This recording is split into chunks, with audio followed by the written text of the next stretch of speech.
कितने स्कोर हो रहे हैं, ठीक है, ताकि हमें पता चलता रहे कि आपका लेवल इंप्रूव हो रहा है या नहीं। क्लियर। तो पहला क्वेश्चन आप स्क्रीन के ऊपर क्या पूछ रहे हैं, term for rabbit parturition, rabbit के अंदर खरगोश के प्रसव के लिए क्या शब्द है, कौन सा शब्द यूज किया जाता है, किंडलिंग, किडिंग, फैरोइंग, काविंग या फिर लैम्बिंग, कौन सा वर्ड जो है वो यूज किया जाता है। तो सबसे पहले रैबिट खरगोश की बात करें या फिर किडिंग, पहले भी ये बात कर लेते हैं किडिंग क्या होता है। गोट जो बकरी होती है वो जब अपना बच्चा देती है तो उस वर्ड को क्या बोलते हैं हम, किडिंग बोलते हैं। फैरोइंग की बात करें, फैरोइंग कब होती है, जब पिग सुअर जो है वो पिगलेट को जन्म देते हैं, क्योंकि पिग जो होगी, जो फीमेल पिग होगी है ना, वो क्या होगी, पिगलेट को जन्म देगी है ना, पिगलेट को जब जन्म देगी तो उस टर्म को हम बोलते हैं फैरोइंग। जो काफ है, कैटल है ना, बछड़े को जन्म देगी तो वो क्या है, कैटल में कौन सी टर्म यूज करी जाती है, काविंग। और लैम्बिंग, लैम्ब, लैम्ब किसका बच्चा होता है, लैम्ब होता है शीप का बच्चा। तो शीप के अंदर जो है, भेड़ के अंदर जो है पार्चुरेशन होगी, उसको हम क्या बोलते हैं, लैम्बिंग। तो यही एक बचता था कौन सा, किंडलिंग। ये 2023 का जो क्वेश्चन है ये आ रखा हुआ है, तो कौन सा है, ये होगा रैबिट। क्या होगा, रैबिट के अंदर, खरगोश के अंदर, ये बकरी के अंदर, ये सुअर के अंदर, ये कैटल के अंदर, और ये क्या है, शीप यानी भेड़ के अंदर भी जो है ऐसी टर्म जो है बहुत इंपॉर्टेंट है, बहुत बार पूछी गई है। एक तो आपके सामने ही है, ये क्वेश्चन आ रखा हुआ है प्रीवियस ईयर क्वेश्चन में। What is the botanical name of sal, साल का बोटेनिकल नेम क्या है, Shorea robusta, Saraca asoca, Saraca indica, Grevillea robusta, Butea monosperma. Butea monosperma जो है वो तो का नाम किसका है, फ्लेम ऑफ फॉरेस्ट है ना, ये तो नाम किसका है, फ्लेम ऑफ फॉरेस्ट।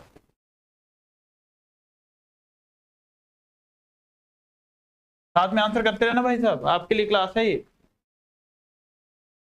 हाँ, ए जिन्होंने किया बिल्कुल सही था। अगला क्या है, साल का नाम बताना हमने, साल जो ट्री है फॉरेस्ट्री का क्वेश्चन है। तो सेरिका अशोका, अशोका मतलब यहां से पता चल रहा है कि ये अशोका ट्री, अशोका ट्री, अशोका जो प्लांट होता है उसका नाम होता है सेरिका, अशोका ट्री का नाम। सेरिका इंडिका, ये किसका नाम है, ये है सेरिका ट्री का, जो सेरिका ट्री है उसका नाम क्या है, ग्रेविलिया रोबस्टा। ये किसका नाम है, सिल्क ओक का नाम जो है, सिल्क ओक का नाम। तो एक ही हमारे पास ऑप्शन बची, साल का जो है वनस्पतिक नाम जो है वो कौन सा है, शोरिया रोबस्टा। इंपॉर्टेंट नाम, बहुत इंपॉर्टेंट नाम। क्लियर। तो आंसर क्या आ जाएगा, ए शोरिया रोबस्टा बिल्कुल सही उत्तर है। चलते हैं अगले क्वेश्चन की ओर।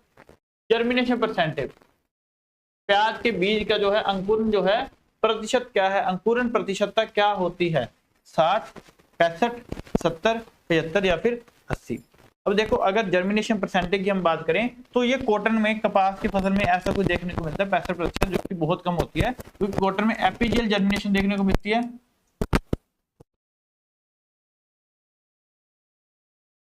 अब 75 जो है, ये 75 है, ये ज्यादातर लेग्यूम क्रॉप में, दलहनी फसलों में ये देखने को मिलती है।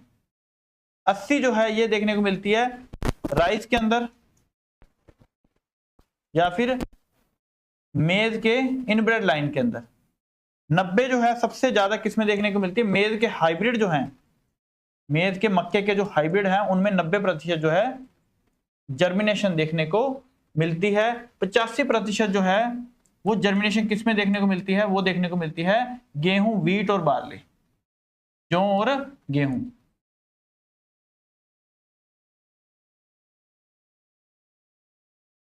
उसमें ये देखने को मिलती है।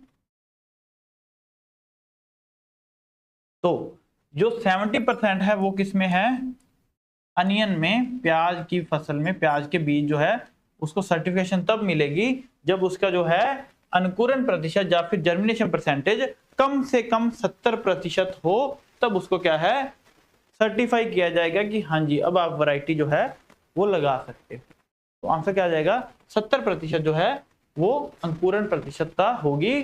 प्याज की सबसे ज्यादा होगी, मक्के की 90%, फिर व्हीट एंड बार्ले कितनी 85%, 80% जो है राइस में, 65% जो है वो कपास की फसल में, ऐसी कुछ प्रतिशतता जो है देखने को मिलती है। What is the scientific name of grass carp? Grass carp का साइंटिफिक नेम क्या है? हिप्पोपोथैलेमिक्स, मोलिट्रिक्स, साइप्रेनस कार्पियो, ओस्फेरमस, गोरामी, कैरकस कैरकस, कैरिसस कैरिसस, या फिर ये वाला नाम क्या नाम होगा? किसका पूछा है? ग्रास कार्प का नाम। ग्रास कार्प का नाम सिंपल सा पूछा है, वो हम बता देते हैं। क्योंकि देखो ये जो नाम है हाइपोथैलेमिक्स, मोलिट्रिक्स, ये जो नाम है ये होता है सिल्वर कार्प का। किसका नाम है? सिल्वर कार्प का। इसका नाम है सिल्वर कार्प का, ये नाम होता है। साइप्रेनियस कार्पियो, ये किसका नाम है? कॉमन कार्प जो है उसका नाम है। तो पूछा भी किसका था? ग्रास कार्प का पूछा है। तो ये कॉमन कार्प का नाम क्या है? ये है। क्लियर? ओस्फेरोनमस गोरामी, ये किसका नाम है? ये है गोरामी जो फिश है, गोरामी फिश का नाम है।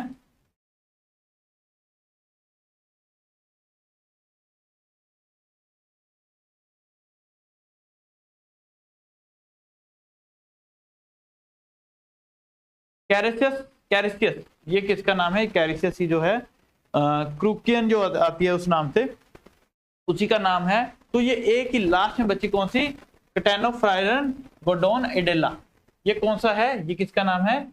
ग्रास कार्प का क्या है? नाम है। तो ऐसी कुछ ऐसे मछलियां हैं जिनके नाम बहुत इंपॉर्टेंट है। ये भी पिछली बार पूछा गया है। एक तो ये पूछा गया है कौन सी ये स्टेट, यूपी की स्टेट फिश शायद पूछा गया था, चिंताला चिताला, उसका पूछा गया था कि किसकी जो है स्टेट फिश है। तो ये कुछ ऐसे जो है कॉमन नेम लिख रखे हैं और उसके साथ क्या है? उसके साइंटिफिक नेम लिख रखे हैं। तो इसका आप स्क्रीनशॉट ले सकते हो, बहुत इंपॉर्टेंट है। और सबसे इंपॉर्टेंट है कैटला, कैटला कैटला, फिर मृगल इंडियन कार्प, सिरेनस मृगल, या फिर एक रोहू होगा इंडियन, लोबियो हिता, ये सबसे इंपॉर्टेंट है। सिल्वर कार्प बहुत इंपॉर्टेंट, कॉमन कार्प बहुत इंपॉर्टेंट, ग्रास कार्प सबसे इंपॉर्टेंट, ये भी क्वेश्चन है। तो ये जो है कैटफिश अफ्रीकन, या ये दोनों इंपॉर्टेंट है। कुछ ऐसे क्वेश्चन जिनसे क्वेश्चन पूछे जा सकते, कुछ ऐसे टॉपिक जो है, ठीक है। फिर उसका डॉग फिश का नाम, गोल्ड फिश का नाम, मिल्क फिश का नाम, सैल्मन का नाम, ठीक है, जेब्रा फिश का नाम। तो ये जो है इंपॉर्टेंट है। इन दोनों जो पेजेस का जो है स्क्रीनशॉट जो है ले सकते हो।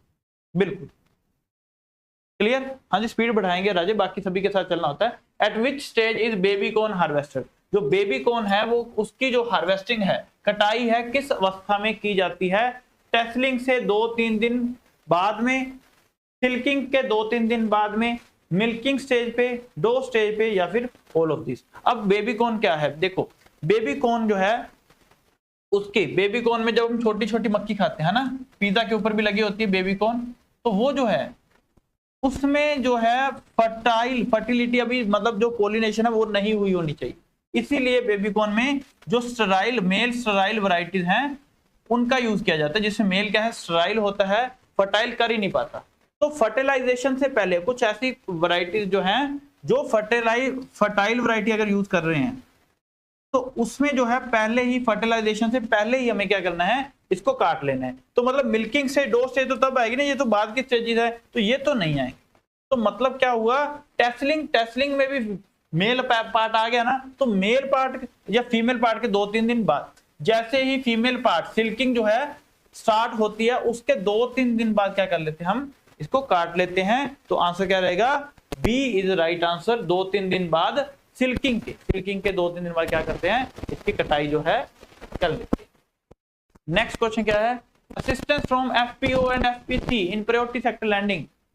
पीएसएल की बात कर रहे हैं, मतलब एफपीओ क्या है? फार्म प्रोड्यूस ऑर्गेनाइजेशन, एफपीओ है ना। तो उसके अकॉर्डिंग, या फिर फार्मर प्रोड्यूस कंपनी जो है एफपीओ, एफपीसी, उसके अकॉर्डिंग जो है कितनी असिस्टेंस, कितना पैसा जो है प्रायोरिटी सेक्टर लैंडिंग को मिलना चाहिए? बताइए। सिंपल सा क्वेश्चन था, ये क्वेश्चन आ रखा हुआ है ये भी।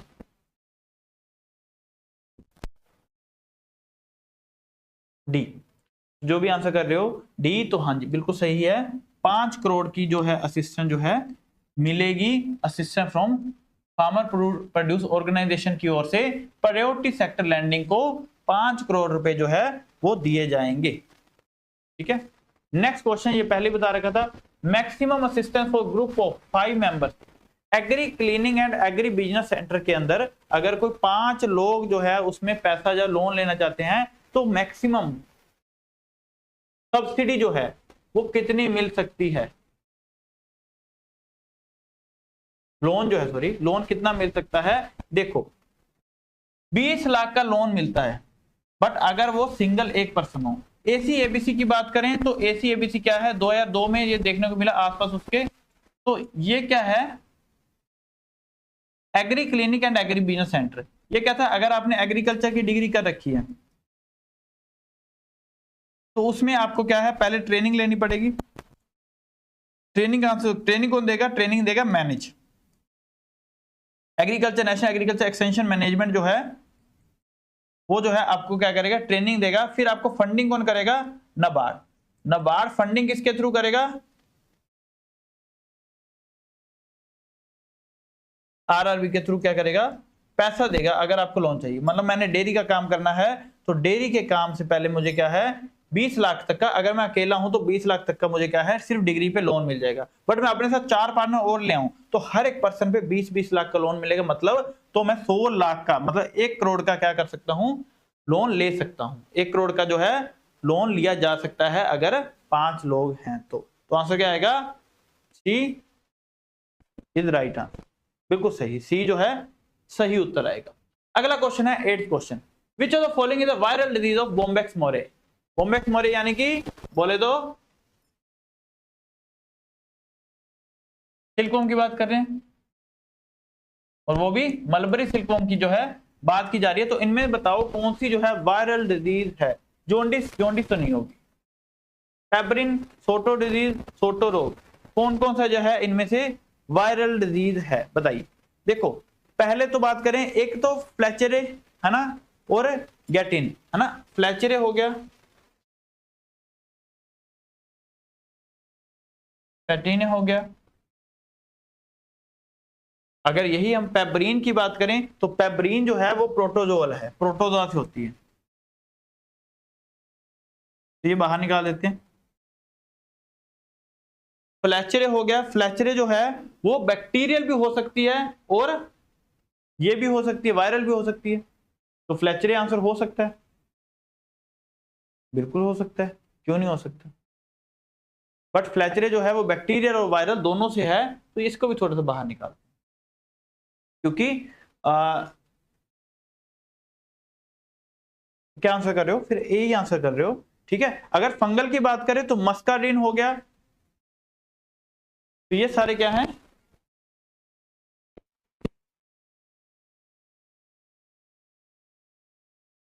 ये ग्रासरे जो है ये क्या है, वायरल डिजीज है। अगर यही फंगल डिजीज की बात करें तो मस्कार्डिन हो गया, व्हाइट मस्कार्डिन हो गया, येलो मस्कार्डिन हो गया है ना। तो ये सारे क्या हैं, फंगल डिजीज हैं, तो ये क्या आ जाएंगे, फंगल में आ जाएंगी। बट ये जो है ये वायरल में आएगी, कौन सी, तो आंसर क्या आ जाएगा, ए जो है बिल्कुल सही आंसर।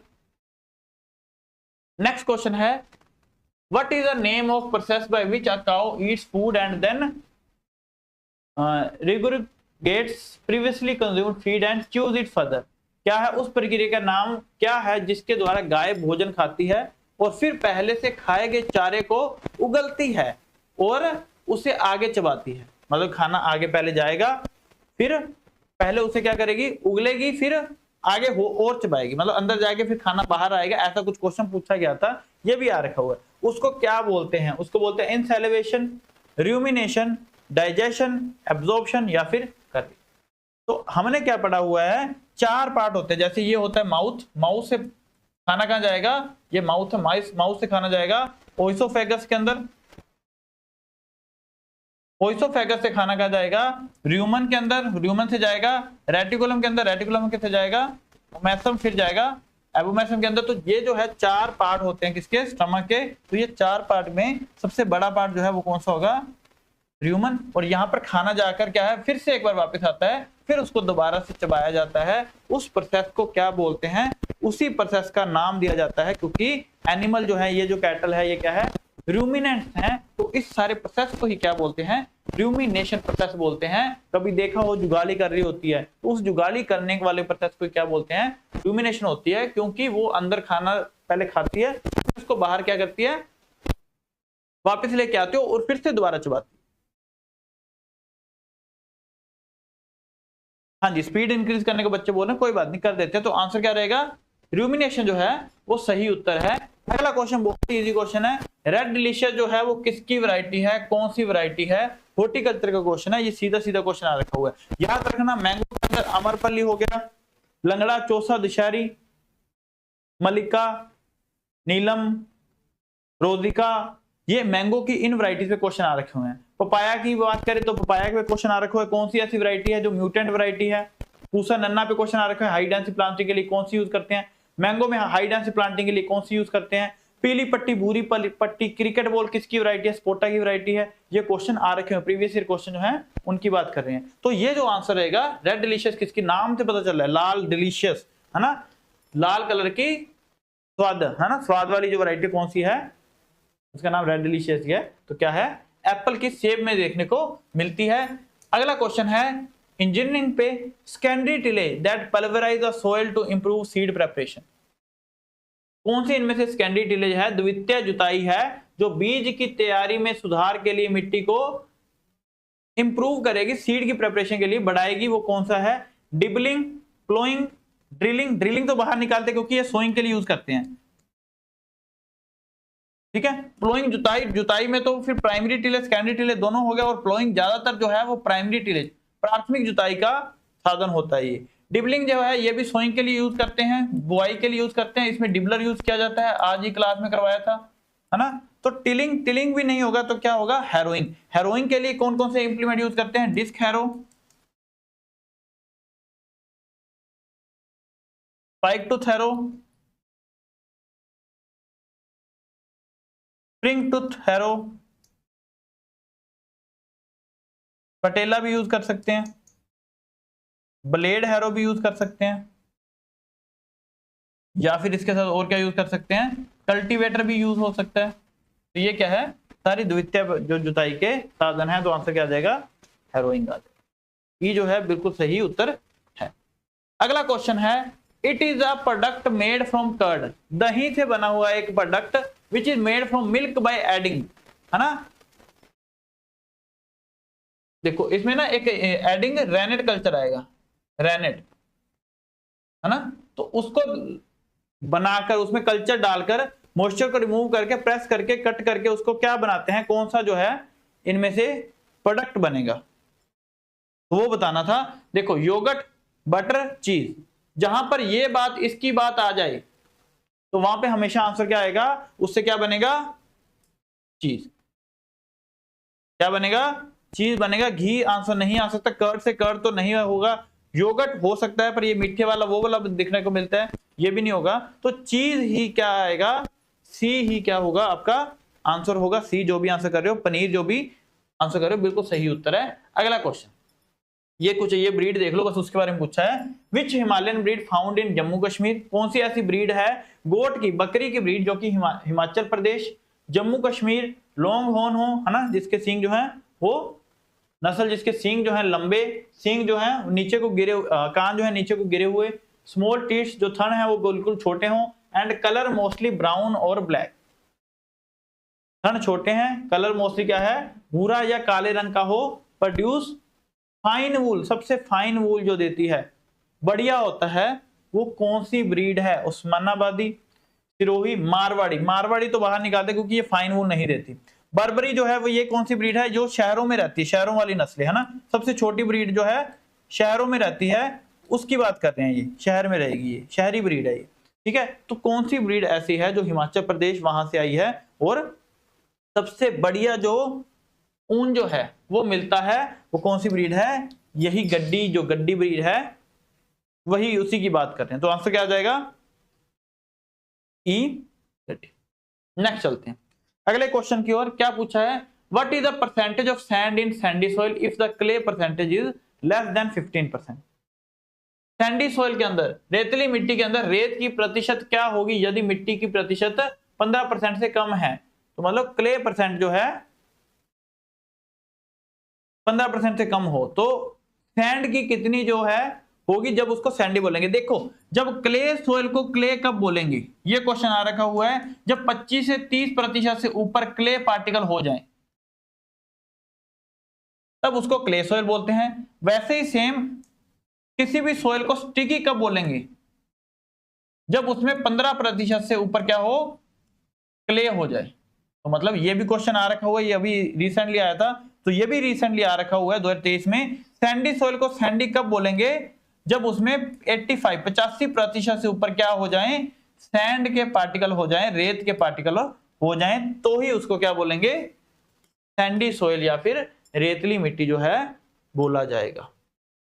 85% जो है जब उसमें 85, कभी देखा ना क्ले, सिल्ट क्ले, लोम क्ले, ये सब कुछ देखा हुआ है। इसमें सैंड सिल्ट क्ले के पार्टिकल कैसे कैसे होते हैं, क्ले होगा, लोमी क्ले होगा, सैंडी क्ले होगा, वो वाले जो है सोइल की क्लासिफिकेशन के अकॉर्डिंग क्या है, कितने से कितने में परसेंटेज जो है सैंड होगी, क्ले होगी, उसके अकॉर्डिंग। क्लियर? तो 85% क्या है आंसर आ जाएगा। नेक्स्ट क्वेश्चन है, main part of the engine where gas ignition and oil air mixture take place and gases have enough space. Engine का मुख्य भाग जहां गैस प्रज्वलन और तेल वायु मिश्रण होता है और गैसों की शक्ति उत्पन्न करने के लिए हवा के साथ मिश्रित होने के लिए पर्याप्त स्थान मिलता है, तो वो कौन सा है? Crankshaft, connecting road. देखो ये जो है ये क्या है, ये है पिस्टन, ठीक है, ये क्या लगी हुई है, ये उसके ऊपर लगी हुई है कैमशाफ्ट। ये सारा बंद है तो ये इसको पूरे को क्या बोलेंगे, सिलेंडर, ठीक है। ये क्या है, कनेक्टिंग रोड।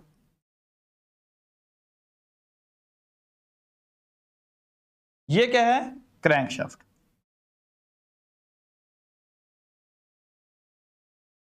ये क्या है, पिस्टन है। ये सारे क्या है, ये क्या है, टाइमिंग चेन है जो उसको ओपन, इसके साथ फ्लाईव्हील लगा होगा। तो ये पूछा है कौन सा इंजन का पार्ट है जहां पे गैसेस की इग्निशन होती है, ऑयल और हवा और तेल जो है वो मिक्स होकर आता है, तो वो कौन सा है, ये वाला पार्ट है। ये जहां पर जो है पिस्टन भी होगा, हवा और तेल दोनों आएंगे, तो वो कौन सा है, वो सिलेंडर के अंदर, इस सिलेंडर वाले पोर्शन के अंदर हो रही है, तो आंसर क्या आ जाएगा, सिलेंडर होगा। फ्लाईव्हील तो वो पोर्शन है, इस क्रैंकशाफ्ट के बाद जो अगला पोर्शन यहां पे लगा होगा वो क्या है, फ्लाईव्हील। कैमशाफ्ट क्या है, कैमशाफ्ट तो ओपनिंग एंड क्लोजिंग करवाती है, इसकी वॉल जो है, वॉल की ओपनिंग या फिर क्लोजिंग करवाएगी। कनेक्टिंग रोड जो है वो किसको कनेक्ट करवाएगी, पिस्टन को क्रैंकशाफ्ट के साथ क्या करवाएगी, कनेक्ट करवाएगी। क्रैंकशाफ्ट क्या है, क्रैंकशाफ्ट जो है कनेक्टिंग रोड के साथ जुड़ी होगी, जो आगे इस फ्लाईव्हील के साथ जुड़ेगी, जो एनर्जी को प्रोड्यूस करेगी, ठीक है। तो आंसर क्या आ जाएगा, सी, सिलेंडर जो है बिल्कुल सही उत्तर है। सिट्रस स्पीशीज, सिट्रस की कौन सी स्पीशीज जो है जो सिर्फ प्रोपोगेट कर सकते हैं सीड के द्वारा, कौन सी ऐसी है? देखो ज्यादातर जो है वो इसमें बडिंग करी जाती है, जैसे किन्नू में हो गया, सिट्रस में हो गया, ऑरेंज में हो गया, इन सब में ज्यादातर जो है बडिंग करी जाती है ना। सिट्रस के फ्रूट को हेस्पेरिडियम बोलते हैं, हेस्पेरिडियम इसमें वो देखने को मिलता है ना। अलग अलग से कंपार्टमेंट को देखने को मिलते हैं, जिसको हम क्या बोलते हैं, फाड़ी बोलते हैं, जो खाते हैं हम, है ना। तो इसमें जो है कौन सा ऐसा है जो सिर्फ और सिर्फ सीड के थ्रू ही होता है, वैसे बडिंग से होता है, कौन सा ऐसा है जो सीड के थ्रू प्रोपोगेट किया जाता है? तो बिल्कुल कोई दिक्कत ही नहीं है, क्या आंसर आएगा, बी, एसिड लाइम जो है बिल्कुल सही उत्तर है, क्योंकि वो जो है बीज के साथ क्या है, प्रोपोगेट किया जाता है, तो बी आंसर सही आंसर है। अगला question, which among the following is not a characteristics of acid soil. कौन सी अम्लीय मिट्टी का विशेषता नहीं है, ये बताना है हमें। Presence of kaolinite and illite, high concentration of iron, aluminium and deficiency of calcium, magnesium, more than 0.1% salt, low cation exchange capacity, low base saturation. अब अम्लीय मिट्टी क्या होती है, जिसमें आयरन, एल्यूमिनियम बढ़ जाते हैं, पीएच जो है वो 7 से कम हो जाती है, ठीक है, और कैल्शियम मैग्नीशियम कम हो जाते हैं। तो मतलब high concentration aluminium iron and deficiency of calcium magnesium, ये तो ठीक है, पर इन्होंने पूछा गलत कौन सी है। इसी में ही क्या है, कैलोनाइट और इल्लाइट क्या है, बढ़ जाते हैं अम्लीय मिट्टी में। इसमें सोल्ट्स जो हैं, बेस जो है वो कम होंगे, लो बेस सैचुरेशन, ये भी ठीक है। कटायन एक्सचेंज कैपेसिटी कम होगी, बिल्कुल ठीक है। सोल्ट्स जो है इसमें मैंने बोला कम होंगे, 0.1% से ज्यादा होंगे तो वो सलाइन या एल्कलाइन में जाएगी, तो 0.1 से कम है तो ये स्टेटमेंट गलत है। तो यही हमारा क्या है, आंसर आ जाएगा सी। तो स्टेटमेंट हमारी कौन सी गलत है, सी हमारी स्टेटमेंट जो है वो गलत है, और आंसर क्या आ जाएगा, यही हमारा आंसर है। क्लियर? तो चलते हैं अगले क्वेश्चन की ओर। Power generated in engine cylinder and received by piston without friction losses, उसको क्या बोलेंगे, पीटीओ एचपी। पीटीओ एचपी क्या होता है, जो PTO power take off unit पे कितनी एनर्जी पहुंची है उसको हम क्या बोलेंगे, पावर टेक ऑफ यूनिट की हॉर्स पावर, कितने हॉर्स पावर के पीटीओ है उसको बोलेंगे। डीबीएचपी ये तो कुछ नहीं है। ड्रो बार, इसको क्या बोलेंगे, ड्रो बार। जो पीटीओ एचपी है ये होती है 80 से 85% की पावर। ड्रो बार की जो पावर होती है वो होती है 50 से 55% की ड्रो बार की। फिर ये है break horse power, break horse power, ये है फ्रिक्शनल हॉर्स पावर, और ये क्या है, इंडिकेटेड हॉर्स पावर। जैसे हमने इंजन बनाया था, इंजन था ना यहाँ पे, तो ये जो पावर यहां पर प्रोड्यूस हुई, ये इस इंजन में बिना कोई फ्रिक्शन को कुछ लेना देना, जितनी पावर प्रोड्यूस हुई इस पिस्टन पे, इसको हम बोलते हैं इंडिकेटेड हॉर्स पावर। अब देखो जो पावर यहां पर क्रैंकशाफ्ट पे पहुंची उसको हम बोलते हैं बीएचपी। उसको क्या बोलते हैं, बीएचपी। मतलब जो पावर क्रैंकशाफ्ट पे पहुंची वो क्या है, ब्रेक हॉर्स पावर। जो पावर पिस्टन में प्रोड्यूस हुई, पिस्टन, उसको हमने क्या बोला, इंडिकेटेड हॉर्स पावर। तो जो पावर बीच में पिस्टन से लेके क्रैंकशाफ्ट तक आते आते निकल गई उसको क्या बोला हमने, फ्रिक्शन हॉर्स पावर। फ्रिक्शन का लॉस, घर्षण का लॉस हो गया। तो ये क्या है, इसने पूछा क्या था, in engine cylinder receive the piston, piston ने जितनी एनर्जी लाए, जितनी एनर्जी उसके पास आई उसको हम क्या बोलते हैं, इंडिकेटेड हॉर्स पावर बोलते हैं। आईएचपी का नाम दिया जाता है, इंडिकेटेड हॉर्स पावर। तो आंसर क्या आ जाएगा, ई जो है बिल्कुल सही उत्तर है, जिसकी वैल्यू कितनी होती है आईएचपी की, बीएचपी प्लस एफएचपी। इन दोनों को जोड़ दें तो क्या आ जाएगा, कितनी पावर बनी थी वो हमारे सामने आ जाएगा। Next question, tree crop combined with livestock, poultry and fish culture to meet the farmer daily need. Farmer की डेली नीड पूरी करने के लिए फिश, लाइवस्टॉक और पोल्ट्री को आपस में जोड़ दें तो उसको हम क्या बोलेंगे,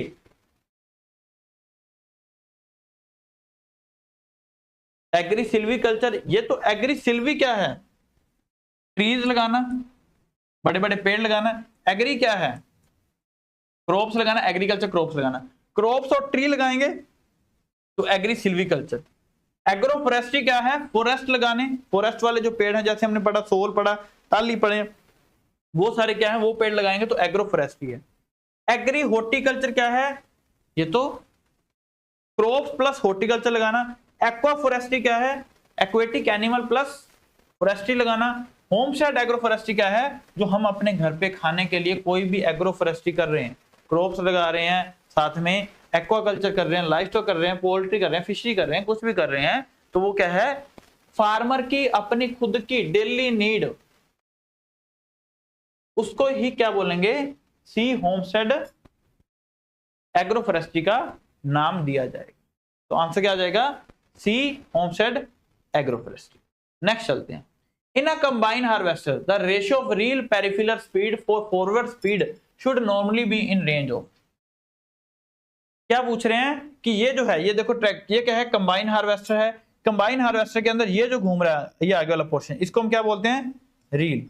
इस रील से जो है आगे जो है यहां पर जाएगा, कहां पर, ये जो है काम करेगा किसको, कट करने का। इसके आगे क्या होगा, थ्रेशर होगा, फिर विनोअर होगा जो क्या करेगा, इसको थ्रेशिंग और विनोइंग साथ में करेगा, इसलिए क्या है इसका नाम दिया जाता है कंबाइन हार्वेस्टर। अब ये बोला कि ये जो कंबाइन चल रही है इसकी आगे स्पीड, रियल स्पीड इंडेक्स जिसको हम क्या बोलते हैं का नाम देते हैं। ये भी ध्यान रखना, रियल स्पीड इंडेक्स क्या होती है, ratio of real peripheral speed, इस रील का घूमना, किस स्पीड से रील घूम रही है, और फॉरवर्ड स्पीड, कंबाइन की खुद किस गति से कंबाइन चल रही है और उसकी रील किस गति से घूम रही है, इसकी रेशो जो है वो कितनी, उसका अनुपात जो है वो कितना होना चाहिए, उसका अनुपात जो है वो 1.25 से 1.50 होना चाहिए। मतलब ये क्या कह रहे हैं कि अगर रील जो है, हमारी जो रील है वो 1.25 किलोमीटर प्रति घंटे की रफ्तार से वो रील घूम रही है, तो 1 किलोमीटर प्रति घंटे की रफ्तार से क्या होनी चाहिए, तुम्हारी कंबाइन होनी चाहिए। नहीं तो लॉस जो है, जो ग्रेन तुम बीच में खींच रहे हो ना रील का, कभी देखा होगा साथ में गैदरिंग लॉस होते हैं, शू लॉस होते हैं कंबाइन के अंदर, कभी इंजीनियरिंग में करवाएंगे, गैदरिंग लॉस का होता है, शू लॉस का होता है, इकट्ठा करते करते लॉस हो जाते हैं। कुछ ऐसे होंगे जो थ्रेशिंग हो भी जाएंगे फिर भी पीछे से निकल जाएंगे, वो उसके अंदर स्टोर नहीं होंगे, तो ऐसे कुछ लॉस देखने मिलते हैं। क्यों? क्योंकि रील और उसकी फॉरवर्ड स्पीड की अनुपात जो है वो मैच नहीं करता। तो आंसर क्या आ जाएगा, बिल्कुल सही आंसर क्या आ जाएगा 1.25 से। क्वेश्चन की ओर, which of the following cattle breed is distinguish by its unique leaf like pendulous ear. क्या है, निम्नलिखित में से कौन सी मवेशी नस्ल अपने आदित्य पत्ती जैसे है ना, ये लीफ लाइक है ना, लटकते हुए कानों, डिस्क जैसे सर के आकार के लिए जानी जाती है, और यह रोग प्रतिरोधक क्षमता और गोमांस मतलब बीफ प्रोडक्शन के लिए और डिजीज रेजिस्टेंस के लिए क्या है, जानी जाती है। बस यहीं पे बात खत्म थी, बाकी तो बात की बातें जो है बाद। बस साहिवाल, साहिवाल कौन सी, ये देखो साहिवाल हो गया, गिर हो गया,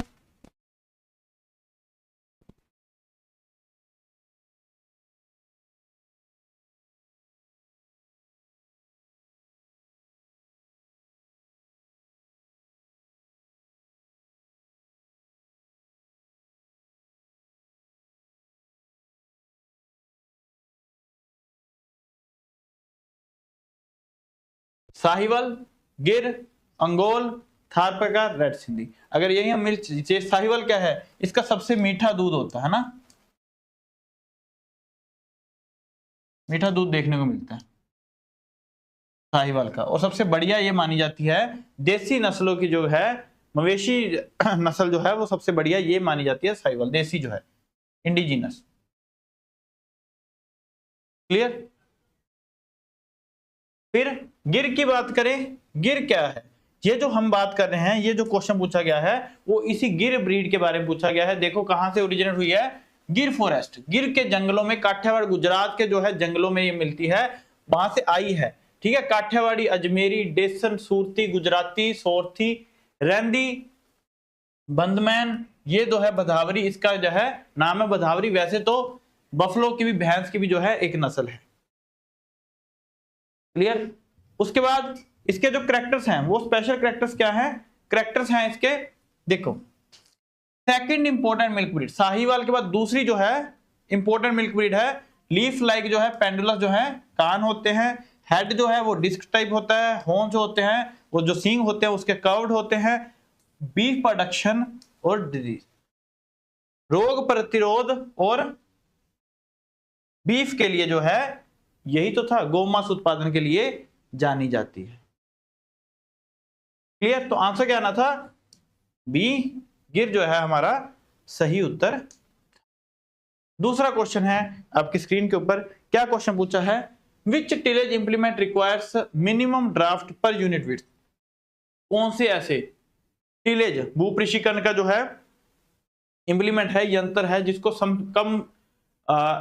कम से कम या फिर न्यूनतम जो है ड्राफ्ट चाहिए होती है। तो ड्राफ्ट क्या होती है, जैसे ही अगर हम किसी इंप्लीमेंट की बात करें, उसको खींचने की पावर चाहिए होती है ना, उस खींचने की पावर को हम क्या बोल देते हैं, ट्रैक्टर को जो खींचता है, जो ट्रैक्टर खींचता है उसको बोलते हैं ड्राफ्ट। जिसको खींचने में कम से कम शक्ति लगती हो उसके बारे में ये पूछा गया है। खुद सोचो, प्लो तो जो है वो प्राइमरी टिलेज इंप्लीमेंट है, वो तो बहुत ज्यादा डीप भी जाता है, तो इसमें तो ड्राफ्ट बहुत लगती है भाई साहब, जोर बहुत लगता है, पुलिंग पावर बहुत ज्यादा लगती है ट्रैक्टर की, तो ये तो बाहर निकाल देते हैं। ठीक है। रोटावेटर प्राइमरी और सेकेंडरी दोनों का इंप्लीमेंट है, ये क्वेश्चन भी आ रखा हुआ है, प्राइमरी और सेकेंडरी दोनों का इंप्लीमेंट है, और ये मिनिमम टिलेज का भी इंप्लीमेंट है। क्या है? मिनिमम टिलेज का भी इंप्लीमेंट है, क्योंकि प्राइमरी और सेकेंडरी दोनों टिलेज एक ही बार में कर रहे हैं, तो मिनिमम टिलेज का इंप्लीमेंट है। प्राइमरी सेकेंडरी हो तो रही है, और ये पीटीओ से चलता है, ये क्या चलता है? पीटीओ से चलता है, पर ड्राफ्ट इसमें लगती है, तो ये भी क्या है, बाहर निकाल देते हैं। अब देखो हैरो, हैरो है सेकेंडरी टिलेज।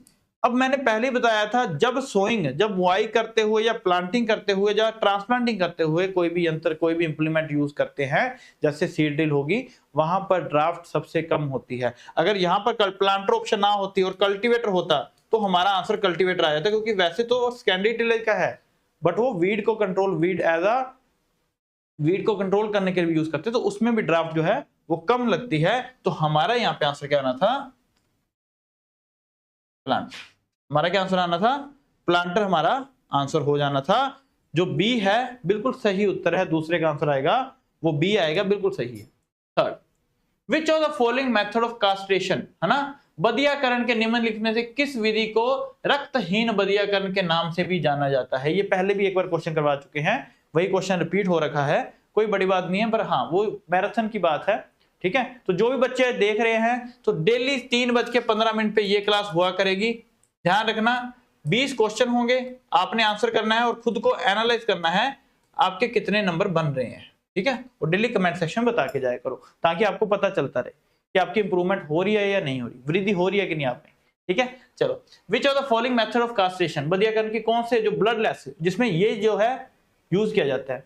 ओपन और सर्जिकल रबड़ रिंग, रबड़ की एक रिंग है, जैसे उनके टेस्टिकल पे क्या है लगाते हैं, वो क्या है, कास्ट्रेशन कर सकते हैं।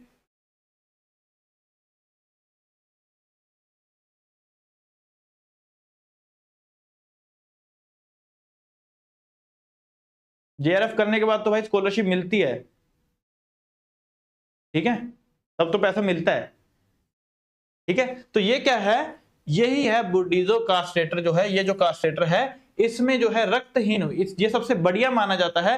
कास्ट्रेशन क्या होता है, बदियाकरण क्या होता है? क्या करते हैं, जब हमें कोई, जैसे एक फीमेल है, मेल है, ये क्या करेंगे, आपस में मेट करेंगे, पर हमें मेटिंग नहीं करवानी।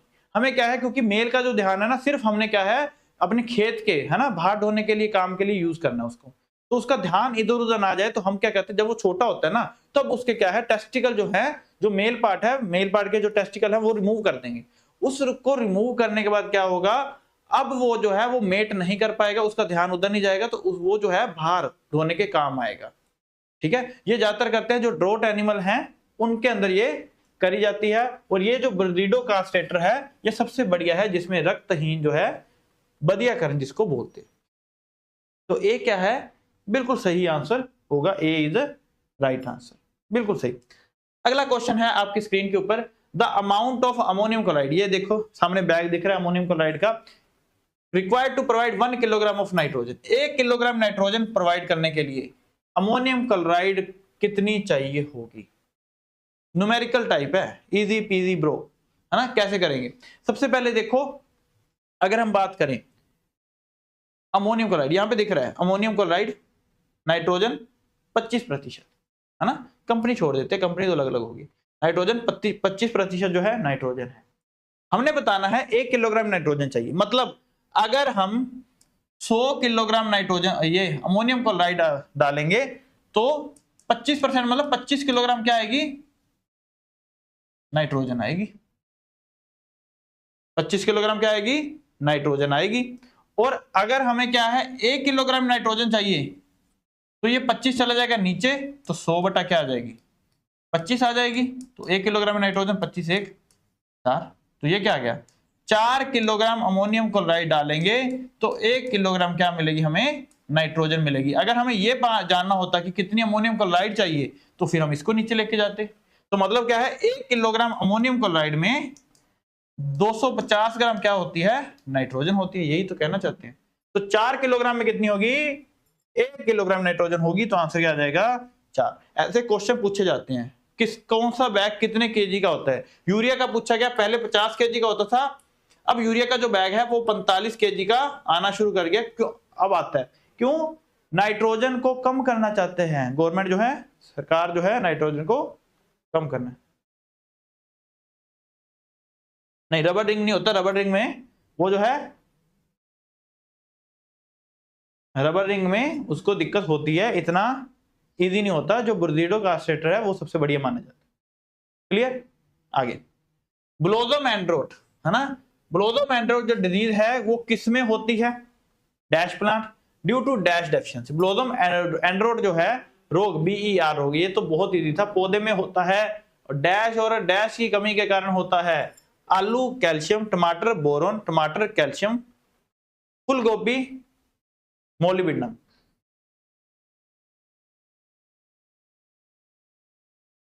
ठीक है, ब्लोसम एंड्रोट क्या होगा? जो टमाटर है वो जो है इस साइड पे एंड जो है उसका, ये वाला एंड है वो गलना शुरू हो जाएगा, सड़ना से शुरू हो जाएगा। तो वो वाला जो एंड है यहाँ पे लगा होगा, तो यहीं पे लगा हुआ क्या है? एंड। क्योंकि जो हम कैल्शियम पढ़ते हैं, देखो एंड आ गया ना, टिप आ जाए एंड आ जाए, तब हमेशा या तो कैल्शियम की कमी की वजह से हो रहा है या बोरोन की वजह से होता है। क्योंकि इनकी दोनों की कमी किस पे देखने को मिलती है? टिप पे देखने को मिलती है, दोनों की कमी, कैल्शियम और बोरोन की। भाई साहब कैल्शियम लिख रहे हो और साथ में लिख रहे हो टमाटो, तो एक बोरन वाले भाई साहब भी हैं, और टमाटर के साथ टमाटर काफी सारे हैं। हाँ जी, राम शर्मा जी बहुत सारे टमाटर भेज रहे हैं। हाँ टमाटर भेजो, और वैसे वो जो गा रहे हो वैसे मारते हैं, मारना मत बस मेरे पे। तो है क्या, ये टोमेटो पे होता है, पोटैटो बाहर निकाल देते हैं। अब पर यही दिक्कत है, जितना यहाँ पर इजी लग रहा है ना एग्जाम में, इतना एग्जाम में हमने बोरोन की इतनी डेफिशिएंसी पढ़ रखी हुई है, इतनी डेफिशिएंसी पढ़ी कि दिमाग में बोरोन ही चल रहा होता है। ठीक है, जैसे वहां पे गलती करी, तो ये केस की वजह से होता है। टोमेटो में कैल्शियम की वजह से होता है। ABCD ऊपर नीचे कर रखा है, कोई बात नहीं, इसकी वजह से देखने को मिलता है। कैल्शियम के स्पेलिंग ठीक कर लो, थोड़ा सा ध्यान दिया करो स्पेलिंग पे भी। ठीक है, अगला क्वेश्चन, AFO का अगर एग्जाम देना है या RRBS की देना है, इंग्लिश आनी है, तो ये स्पेलिंग मिस्टेक हम नहीं कर सकते। हॉस्टल खाना भी फ्री मिलता है, प्लीज बताइए। नहीं राजे, वो स्कॉलरशिप दे देते हैं, वहां पे रहने के होता है, वैसे होता है, बिल्कुल होता है। जो भी बच्चे अभी जुड़ रहे हो तो वीडियो को लाइक करके आना, शेयर करके आना अपने यार दोस्त मित्र भाई बहन सहेली बेली सभी के साथ। ठीक है, तो डेली 3:15 बजे आपने इस क्लास में आना ही आना है, जुड़ना ही जुड़ना है। ठीक है, जितना लाइव आओगे उतना मजा आएगा इस क्लास में, उतनी इंटरेस्टिंग रहेगी क्लास आपके लिए।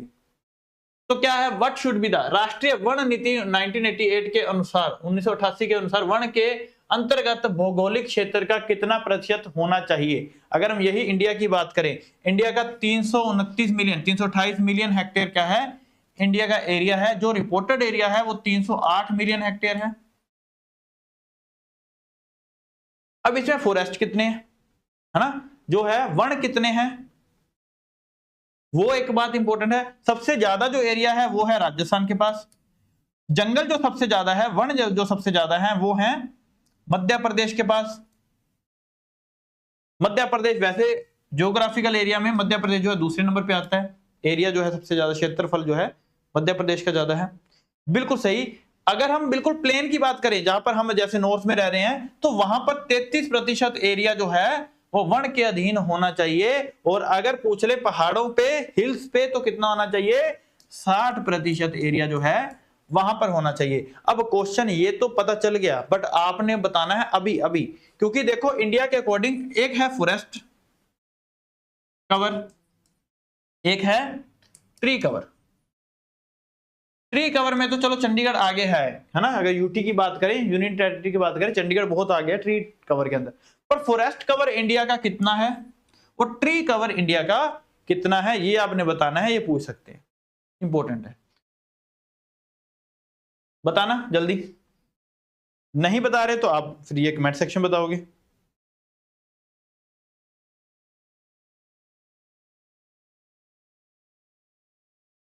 देखो अगर यही हम इसकी क्लासिफिकेशन की बात करें, तो ये फॉरेस्ट जो है ये होते 3 तरह की वैसे तो, वेरी डेंस,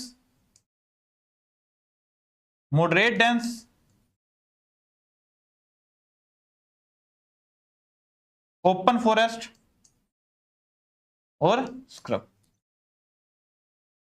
जिनका एरिया, जिनके ऊपर की कैनोपी 10% से ज्यादा होती है, ग्राउंड कवर 10% से ज्यादा करते हैं, उनको हम क्या बोलते हैं? फॉरेस्ट बोलते हैं। 5 पॉइंट समथिंग फॉरेस्ट बिल्कुल सही है।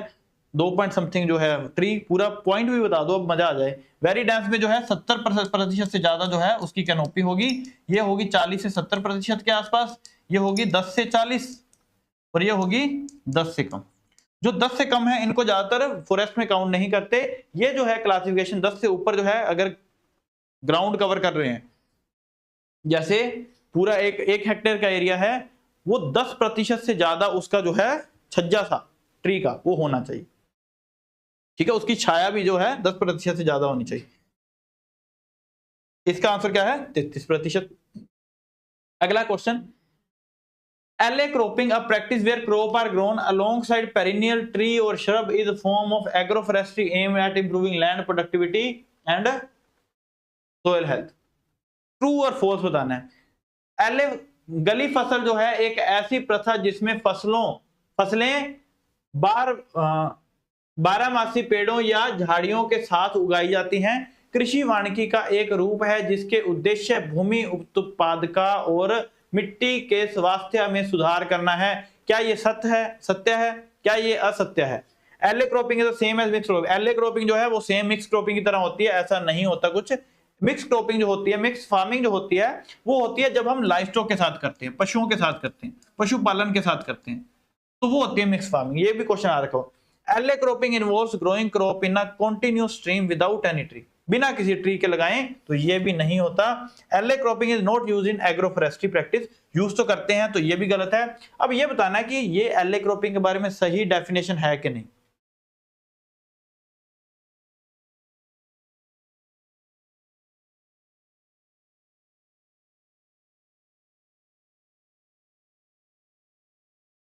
ठीक है, तो ये बिल्कुल सत्य है। LA क्रॉपिंग की ही ये डेफिनेशन है। गली फसल जो है, जो इधर बड़े बड़े पेड़ होंगे, जो बीच में रास्ता बचेगा, जो LA बचेंगी, जो गली बचेगी, वहां पर क्या है, हम अपनी क्रॉप लगाएंगे। इसी को क्या बोलते हैं?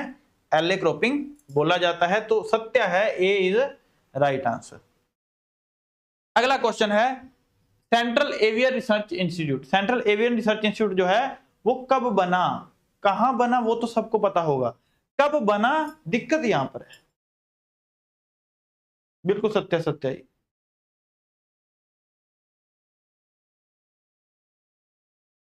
बिल्कुल कर देंगे जी सभी, ठीक है, कर देंगे, कोई बात नहीं, डिस्कस कर देंगे। आप जो आपका जो भी डाउट है इसके लिए एक अलग वीडियो बना देंगे, पर वीडियो को लाइक करके जो भी आ रहे हो, ठीक है। अगर अच्छी लग रही है क्लास तो वीडियो को लाइक करके जरूर।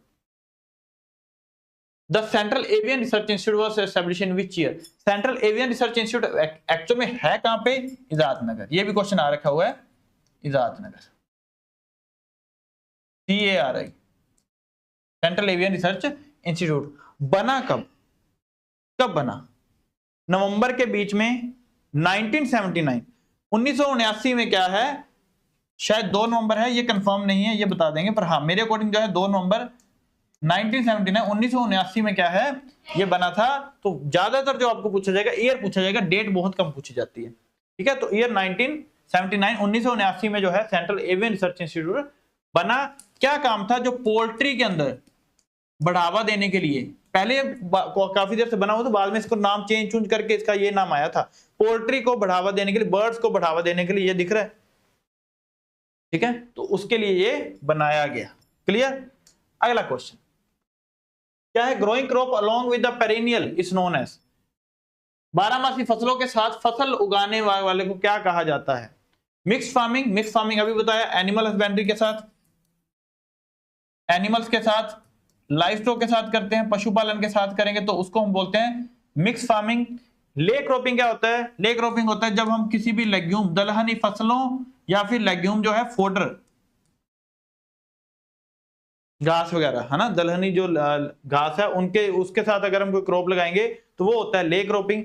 इंटर क्रॉपिंग, अगर हम कोई भी 2 क्रॉप्स को एक ही टाइम पे बीच में, या तो रो में या स्ट्रिप में अगर हम लगा रहे हैं, तो वो क्या है? Inter cropping. एग्रोफोरेस्ट्री क्या है? क्रॉप्स प्लस फॉरेस्ट के ट्री लगाने। अब ये देखो, growing crop along with perennials, है ना, पेरिनियल्स लगा रहे हैं तो वो क्या होगा? Agroforestry, LA। एग्रोफोरेस्ट्री की ही एक टाइप है जो कि ये बता रही है, ठीक है, एग्रोफोरेस्ट्री की ही ये एक टाइप है। स्पेसिफिक अगर पूछें तो वही सेम LA अभी क्रॉपिंग करके आए हैं, एग्रोफोरेस्ट्री की ही तो टाइप है LA क्रॉपिंग। एग्रोफोरेस्ट्री लगा रहे हो तो ठीक है, बट उसमें एलो क्रॉपिंग ऑप्शन होता तो फिर मैं सोचता है एग्रोफोरेस्ट्री का, ठीक है। बट अभी जो है दोनों ही ऑप्शन है, क्योंकि ये इसी की ही टाइप है, तो एलो क्रॉपिंग पे जाते हैं, जो सही डेफिनेशन बता रहे हैं उसी की टाइप। क्लियर, आगे चलते हैं। अगला क्वेश्चन क्या है, the term used to describe wilting of tobacco plant specifically due to water logging. पानी के खड़े होने की वजह से तंबाकू के पौधे में विशेष रूप में जल प्रभाव के कारण मुरझाने का वर्णन करने के लिए प्रयुक्त शब्द क्या है? क्योरिंग। क्योरिंग तो होता है उसको सुखाना। टोबैको पहले गीला तो होता है ना, पानी होगा उसके अंदर, उसको सुखाएंगे तभी तो वो जलेगा, है ना। तंबाकू को सुखाना फिर उसको जलाना, वो क्या होता है? सुखाने को क्या बोलते हैं? क्योरिंग बोलते हैं, ठीक है। फ्लडिंग क्या होगा? फ्लडिंग होगा पानी खड़ा करना, तो यही तो पूछा था। Term used to describe wilting of tobacco plants specific due to water logging. Flooding करने से होगा ऐसा नहीं है, ये तो एक फ्लडिंग जो है सिंचाई की एक विधि है। फ्लूपिंग क्या है और रैबिंग क्या है? ये सारी की सारी टर्म, क्योरिंग क्या है? टोबैको में यूज होती है, रैबिंग भी टोबैको में यूज होती है। रैबिंग क्या होती है? रैबिंग क्या है? जब हम देखो रैबिंग क्या है, मान लो ये हमारी सोइल है, इसके अंदर क्या है, काफी सारे अब डिजीज और पेस्ट हो गए होंगे, इसके ऊपर हम क्या करेंगे, एक लेयर बिछा देंगे 15 से 20 सेंटीमीटर की। अब एक लेयर कैसी बिछा दी? गन्ने का, वो जो गन्ने का रस निकालते हैं, वो जो बचा हुआ होता है ना, उसके साथ, या फिर धान के जो है, धान की फसल का जो बचा हुआ स्ट्रो है, जो भी अवशेष बचे उनको सारे इकट्ठा करके यहाँ पे लाके रख दिया। रखने के बाद यहाँ पे लगाई आग लगाई, तो अब सोइल का टेम्परेचर बढ़ गया, जिसकी वजह से पेस्ट और डिजीज जो है वो कम हो गए। जैसे ही वो कम होंगे तो यहाँ पर अगली जो हम क्रॉप है वो आराम से लगा सकते हैं, क्योंकि सोइल बोन को जो भी पेस्ट या डिजीज है उसको रोकेगा, तो वो है रैपिंग। फ्लूपिंग क्या है? फ्लूपिंग यही है पानी के खड़े होने की वजह से सूख जाना, विल्ट कर जाना तंबाकू की क्रॉप का, उसी को हम क्या बोलते हैं? फ्लूपिंग बोलते हैं। कुछ और टर्म्स भी होती हैं, जैसे कि टोपिंग, तंबाकू के साथ डीसकरिंग, प्राइमिंग और क्योरिंग। टोपिंग क्या है? ऊपर वाला हिस्सा जो है उसको रिमूव करना ताकि साइडों से बढ़े। डीसकरिंग क्या है? उसके अंदर जो सक्कर्स होंगी, सक्कर्स को रिमूव करना ताकि प्लांट के न्यूट्रिशन जो वैल्यू है वो बनी रहे, प्लांट के जहां पे इंपॉर्टेंट पार्ट है वहां पर न्यूट्रिशन जो है आ सके, सक्कर्स में ना जाए, तो सक्कर्स को रिमूव करना है। प्राइमिंग क्या है? उसकी पत्तों की हार्वेस्टिंग करना, उसी को क्या बोलते हैं? प्राइमिंग। उन पत्तों को हार्वेस्ट करके सुखाना, उसको हम क्या बोलते हैं? क्योरिंग। ये अलग अलग तरह की क्योरिंग होती है, एयर क्योर होती है, फ्लू क्योर होती है, अलग अलग तरह की होती है, ठीक है। सन क्योर होती है। अंडर द प्रधानमंत्री फसल बीमा योजना, what is the premium percentage paid by the farmer for commercial and horticulture crops? प्रधानमंत्री फसल बीमा योजना के तहत वाणिज्यिक और बागवानी फसलों के लिए किसानों द्वारा भुगतान किया जाने वाला प्रीमियम प्रतिशत क्या है? इंपॉर्टेंट क्वेश्चन, बहुत इंपॉर्टेंट, ये आ रखा हुआ है उसी साल, जिस साल ये क्वेश्चन आया उसी साल खरीफ का भी आया था कि खरीफ के लिए कितना है, उससे अगले साल जो है वो रबी का आ गया था। ये इंपॉर्टेंट है। क्या है प्रधानमंत्री फसल बीमा योजना का? भाई पहले तो ये बता दो। बिल्कुल सही बता रहे हो जी, बिल्कुल सही। अगर मैं ये बोलूं रबी की जो फसलें हैं उनमें है 1.5%, खरीफ की जो फसलें हैं उनमें है 2%, कमर्शियल और हॉर्टिकल्चर क्रॉप के लिए है 5%। अब ये भी बात कर लेते हैं, जब है क्या प्रीमियम। मान लो जितना भी हमारी क्रॉप है उसका कुछ प्रीमियम अमाउंट होगा कि इतने की क्रॉप है, उसका 5%, 2% क्या है, पहले फार्मर को देना पड़ेगा। जैसे हम क्या करते हैं, LIC में क्या है, हमारा बीमा होगा, हम कुछ प्रीमियम अमाउंट पे करते हैं ना, तो वैसा ही कुछ क्या है, हमें अमाउंट प्रीमियम जो है, किस्त जो है वो देनी पड़ती है। वो किसके अकॉर्डिंग देनी पड़ेगी? 2016 में आया ये, वो देंगे हम, हमारी फसल कौन सी है उसके अकॉर्डिंग हम प्रीमियम पे करेंगे। और खरीफ में करेंगे 2%, क्योंकि खरीफ में लॉस जो है, हानि जो है वो ज्यादा होती है, तो इसलिए खरीफ में। रबी में कम होती है, वीट और मस्टर्ड में कम हानि होती है, तो इसलिए वो वहां पे 1.5%। हॉर्टिकल्चर उसमें सबसे ज्यादा होती है, तो 5% हमें प्रीमियम देना पड़ता है। 2016 में ये आई प्रधानमंत्री फसल बीमा योजना। इसमें जो है कुछ स्टेट ने मना कर दिया, जैसे पंजाब जो है इसमें नहीं है, पंजाब जो है इसमें नहीं है, पंजाब इसमें इन्वॉल्व नहीं होता। Long day plant require photo periodic lens usually for better flowering. Long day plant के लिए कितने जो है दिन होना चाहिए, कितने घंटे का दिन होना चाहिए, ये पूछ रहे हैं। क्या रहेगा? Long day plant require for photo periodic lens. क्या जब हम दिन के बारे में बात करें कि कौन सी क्रॉप को हमने क्या है क्लासिफाई किया हुआ है, बांटा हुआ है कैसे? एक होती हैं लॉन्ग डे लंबे दिन वाली, एक होती हैं शॉर्ट डे छोटे दिन, एक होती है डे न्यूट्रल। जैसे 10 से 12 घंटे से कम होना चाहिए इसमें, मतलब ये 10 घंटे से कम होना चाहिए, 8 से 10 होता है वैसे, 10 घंटे से कम होगा तो वो शॉर्ट डे है। लॉन्ग डे जो होगा वो होगा 14 से ज्यादा घंटे, 14 घंटे से ज्यादा जो होंगे वो होंगे लॉन्ग डे। जो भी खरीफ क्रॉप, ज्यादातर जो खरीफ क्रॉप हैं वो कौन सी होती हैं? शॉर्ट डे होती हैं। जो भी रबी क्रॉप हैं वो क्या होती हैं? लॉन्ग डे होती हैं। सर ये क्या बात हुई? खरीफ के टाइम पे तो दिन लंबे होते हैं, पर ये जो देखा जाता है ये देखा जाता है फ्लावरिंग के टाइम पे।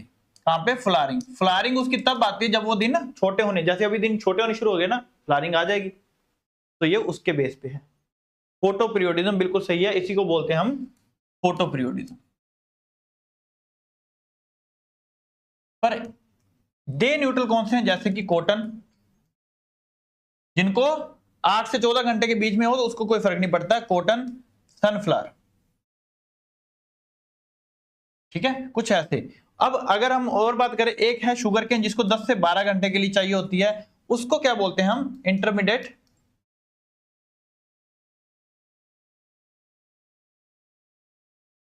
Short day. क्लियर? तो या इसका आंसर क्या आएगा? 14 से 18 घंटे आंसर आ जाएगा,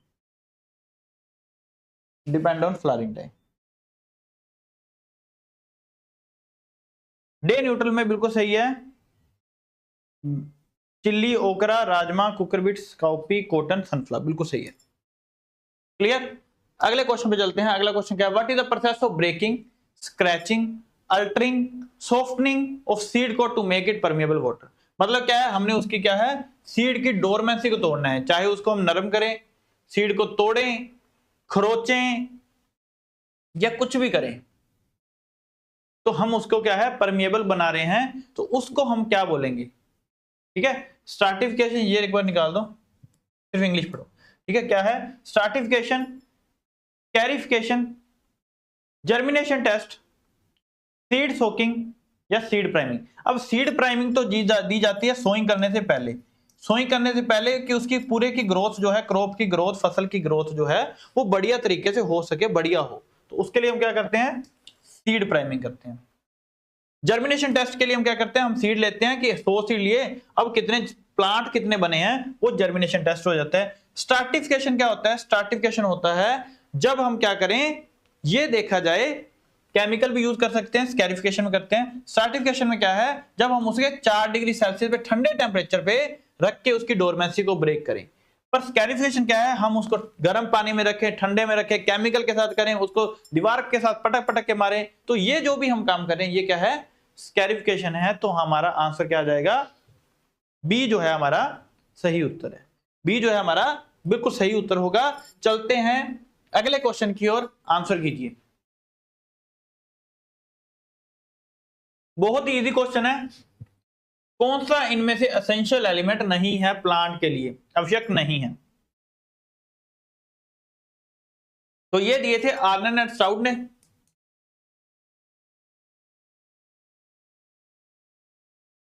1939 में उसने 16 जो एलिमेंट थे वो ऐसे एलिमेंट दिए जो कि प्लांट के लिए आवश्यक हैं, उनमें 3 रूल दे दिए, 3 रूल दिए, एसेंशियलिटी क्राइटेरिया जिसको हम बोलते हैं, कि इनके बिना कुछ पूरा नहीं कर पाएगा। एक की कमी होगी, दूसरा कोई पूरा नहीं कर पाएगा, और एक की कमी हो, बाकी पूरे के पूरे हो, तो भी प्लांट जो है सरवाइव नहीं कर पाएगा। जिसकी कमी है उसको वही चाहिए, है ना? तो अब जो है उसने कौन कौन से बताए, ऐसे कुछ बताए।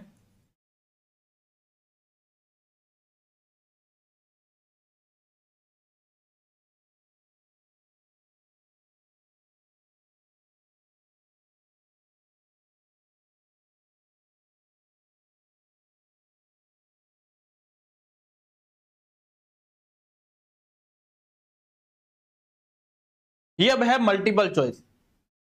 हाँ, तो 1987 में एक भूरा भाजी आए ब्राउन, उन्होंने एक एसेंशियल एलिमेंट दिया निकल। कौन सा एसेंशियल एलिमेंट दिया? निकल। अब निकल जो है वो क्या हो गया?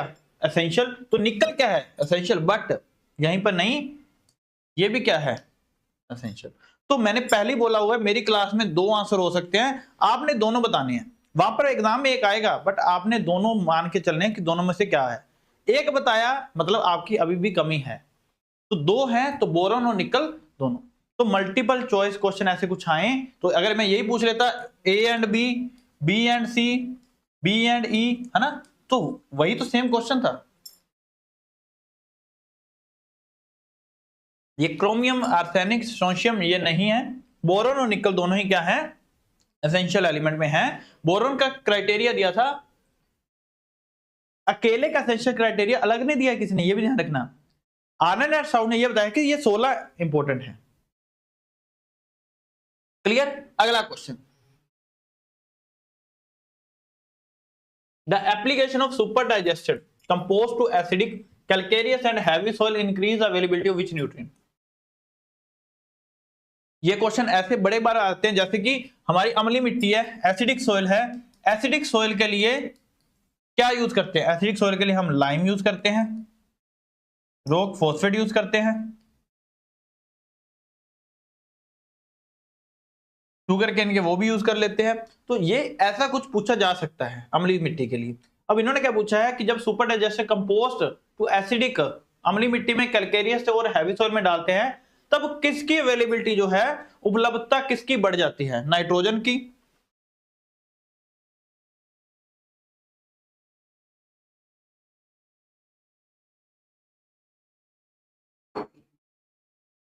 किसकी उपलब्धता बढ़ती है? Phosphorus, potassium. तो इसका आंसर क्या है? फॉस्फोरस। तो किसकी उपलब्धता बढ़ जाती है? फॉस्फोरस की उपलब्धता जो है बढ़ जाती है अगर हम सुपर डाइजेस्टेड कंपोस्ट डालते हैं। सुपर डाइजेस्टेड कंपोस्ट डालने से फॉस्फोरस जो है वो बढ़ जाती है। तो बी इसका सही उत्तर था। अगला क्वेश्चन है, which of the following combination of nutrient and deficient symptoms is incorrect. इनमें बताओ कौन सा जो है गलत है?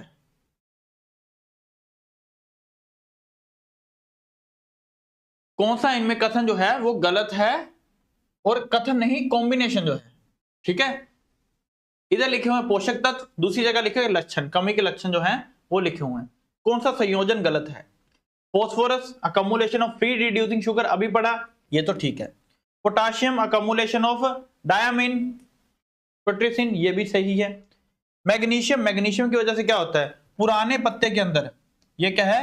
Intravenous chlorosis. जैसे अभी सिट्रस है, किन्नू की बात करें, वहां पे ये बड़ी प्रॉब्लम आ रही है मैग्नीशियम की, ठीक है। तो ये जो है देखने को मिलती है पुराने पत्तों पे, ओल्डर लीव्स पे इंटरवेनर। नाइट्रोजन की वजह से क्लोरोसिस होती है और पुराने पत्तों पे होती है, बिल्कुल सही है। ये आयरन की वजह से ग्रे स्पेक्स होते हैं, बिल्कुल सही तो है। फिर कहां पे गलती कर दी? क्या गलत हो गया? तभी कुछ तो सही आ रहा है, कुछ एक तो गलत होगा।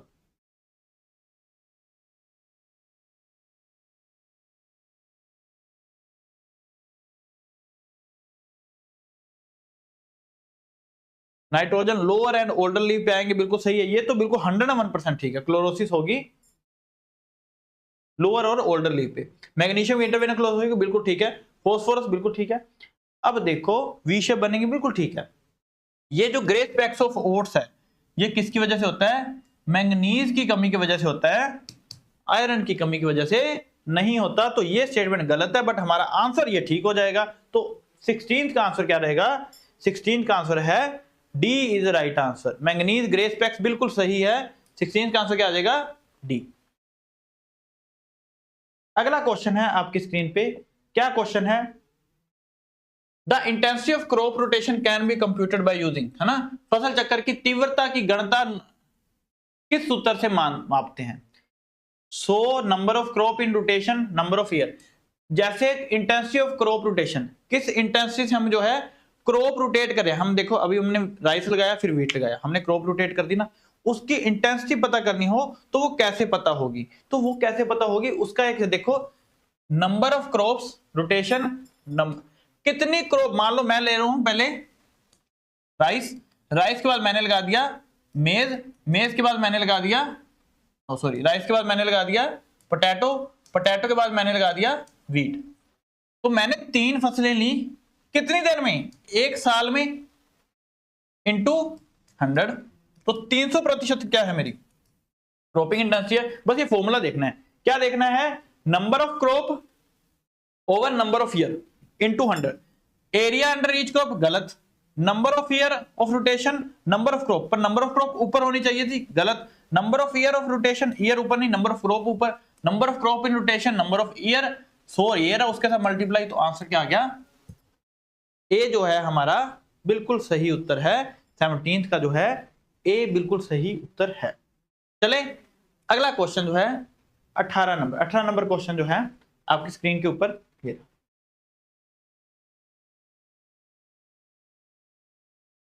नंबर ऑफ क्रॉप रिपीटिंग नहीं, number of crop grown in 1 year. Repeat मतलब राइट साइड होना लगा है, रिपीट नहीं करें, ठीक है। Which one of following is not a limitation for wide scale adoption of sprinkler method. इनमें निम्नलिखित में से स्प्रिंकलर इरिगेशन का कौन सा जो है लाभ नहीं है? ठीक है, अनडुलेटेड फील्ड, यही पूछे ना। नोट लाभ मतलब लिमिटेशन, सॉरी हानि नहीं है इसमें, ये बताना है हमने। कौन सी सिंचाई का स्प्रिंकलर पद्धति का व्यापक पैमाने पर अपनाने की सीमा नहीं है? नहीं है। Undulated field, high wind velocity, large amount of dissolved salt, high initial investment, clogging of pipes. अब देखो जैसे ही हम स्प्रिंकलर इरिगेशन की बात करें तो स्प्रिंकलर इरिगेशन में 65 टू 65 से 70% क्या होती है? इतनी एफिशिएंसी होती है। 40 से 50% क्या है? इतना पानी बचता है। और ये जो है हवा की वजह से जो है, जो पानी है ना, झरने से चल रहे होंगे तो हवा की वजह से इधर उधर उसमें चेंज आएगा। डिसॉल्व सोल्ट, इसमें पानी जो पानी में सोल्ट हो सकते हैं, बिल्कुल हो सकते हैं, पैसा बहुत ज्यादा लगता है स्टार्टिंग में। और क्लॉगिंग ऑफ पाइप्स, अगर सोल्ट बीच में आ गए तो पाइप जो है बंद हो सकती है, जाम हो सकती हैं। और ये अनडुलेटेड फील्ड के लिए तो बेनिफिट है ना, ये तो इसकी लिमिटेशन नहीं है, ये इसका लाभ है। तो लाभ है, उन्होंने पूछा कौन सा इनमें से लिमिटेशन नहीं है, तो ये इसका लाभ है। तो यही पूछा था कि कौन सा इनमें लाभ है, ये बताना था हमने। तो ये अनडुलेटेड फील्ड के लिए, उबड़ खाबड़ फील्ड के लिए क्या है यूज करी जाती है, क्योंकि उबड़ खाबड़ एक इधर है एक इधर है। हमने इधर बीच में क्या लगा दिया? स्प्रिंकलर। तो ये पानी ऐसे देगा, तो ये ऊंचा लगा होता है, तो इधर भी पानी देगा इधर भी पानी देगा, है ना। तो ये क्या है? स्प्रिंकलर इरिगेशन अनडुलेटेड फील्ड में काम आता है। Next example of augmentation. Augmentation crop की कौन सी एग्जांपल है? ऑगमेंटेशन क्रॉप कौन सी होती है? तू भी चल मैं भी तेरे साथ हूं, है ना। ऑगमेंटेशन दूसरों को बढ़ावा दे, दूसरे के ईल्ड को बढ़ाए, उत्पादन को बढ़ाए, वो क्या है? ऑगमेंटेशन क्रॉप, है ना। तो कौन सी इनमें से ऑगमेंटेशन क्रॉप की एग्जांपल है, उदाहरण है, वो बताना है हमने।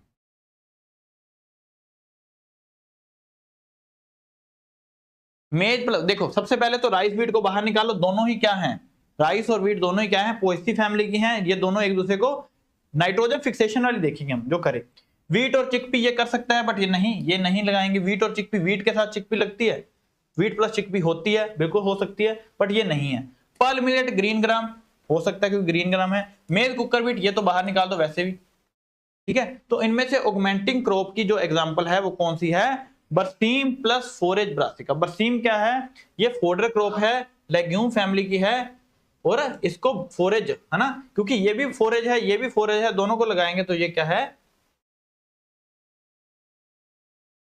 ना। जैसे ओट्स को मस्टर्ड में लगाना, बरसीम को मस्टर्ड और ओट्स तीनों को इकट्ठा लगाते हैं, जैसे कि ओट्स, बरसीम और मस्टर्ड तीनों को एक साथ लगा देते हैं, बढ़िया एक दूसरे को बढ़िया रिजल्ट दे, जितना पहले दे रहे थे ना अकेले उससे भी ज्यादा बढ़िया रिजल्ट देते हैं। तो ये जो है ऑगमेंटिंग क्रॉप की क्या है? एग्जांपल है। बफलो मिल्क, जो भैंस का दूध है बिल्कुल सफेद दिखता है, क्योंकि बफलो मिल्क जो है वो बिल्कुल सफेद दिखता है। क्यों दिखता है? क्योंकि उसमें राइबोफ्लेविन होती है, काऊ में नहीं होती। प्रेजेंस ऑफ कैरोटीन होती है, गाय में नहीं होती। बीटा कैरोटीन जो है वो विटामिन ए में कन्वर्ट हो जाता है।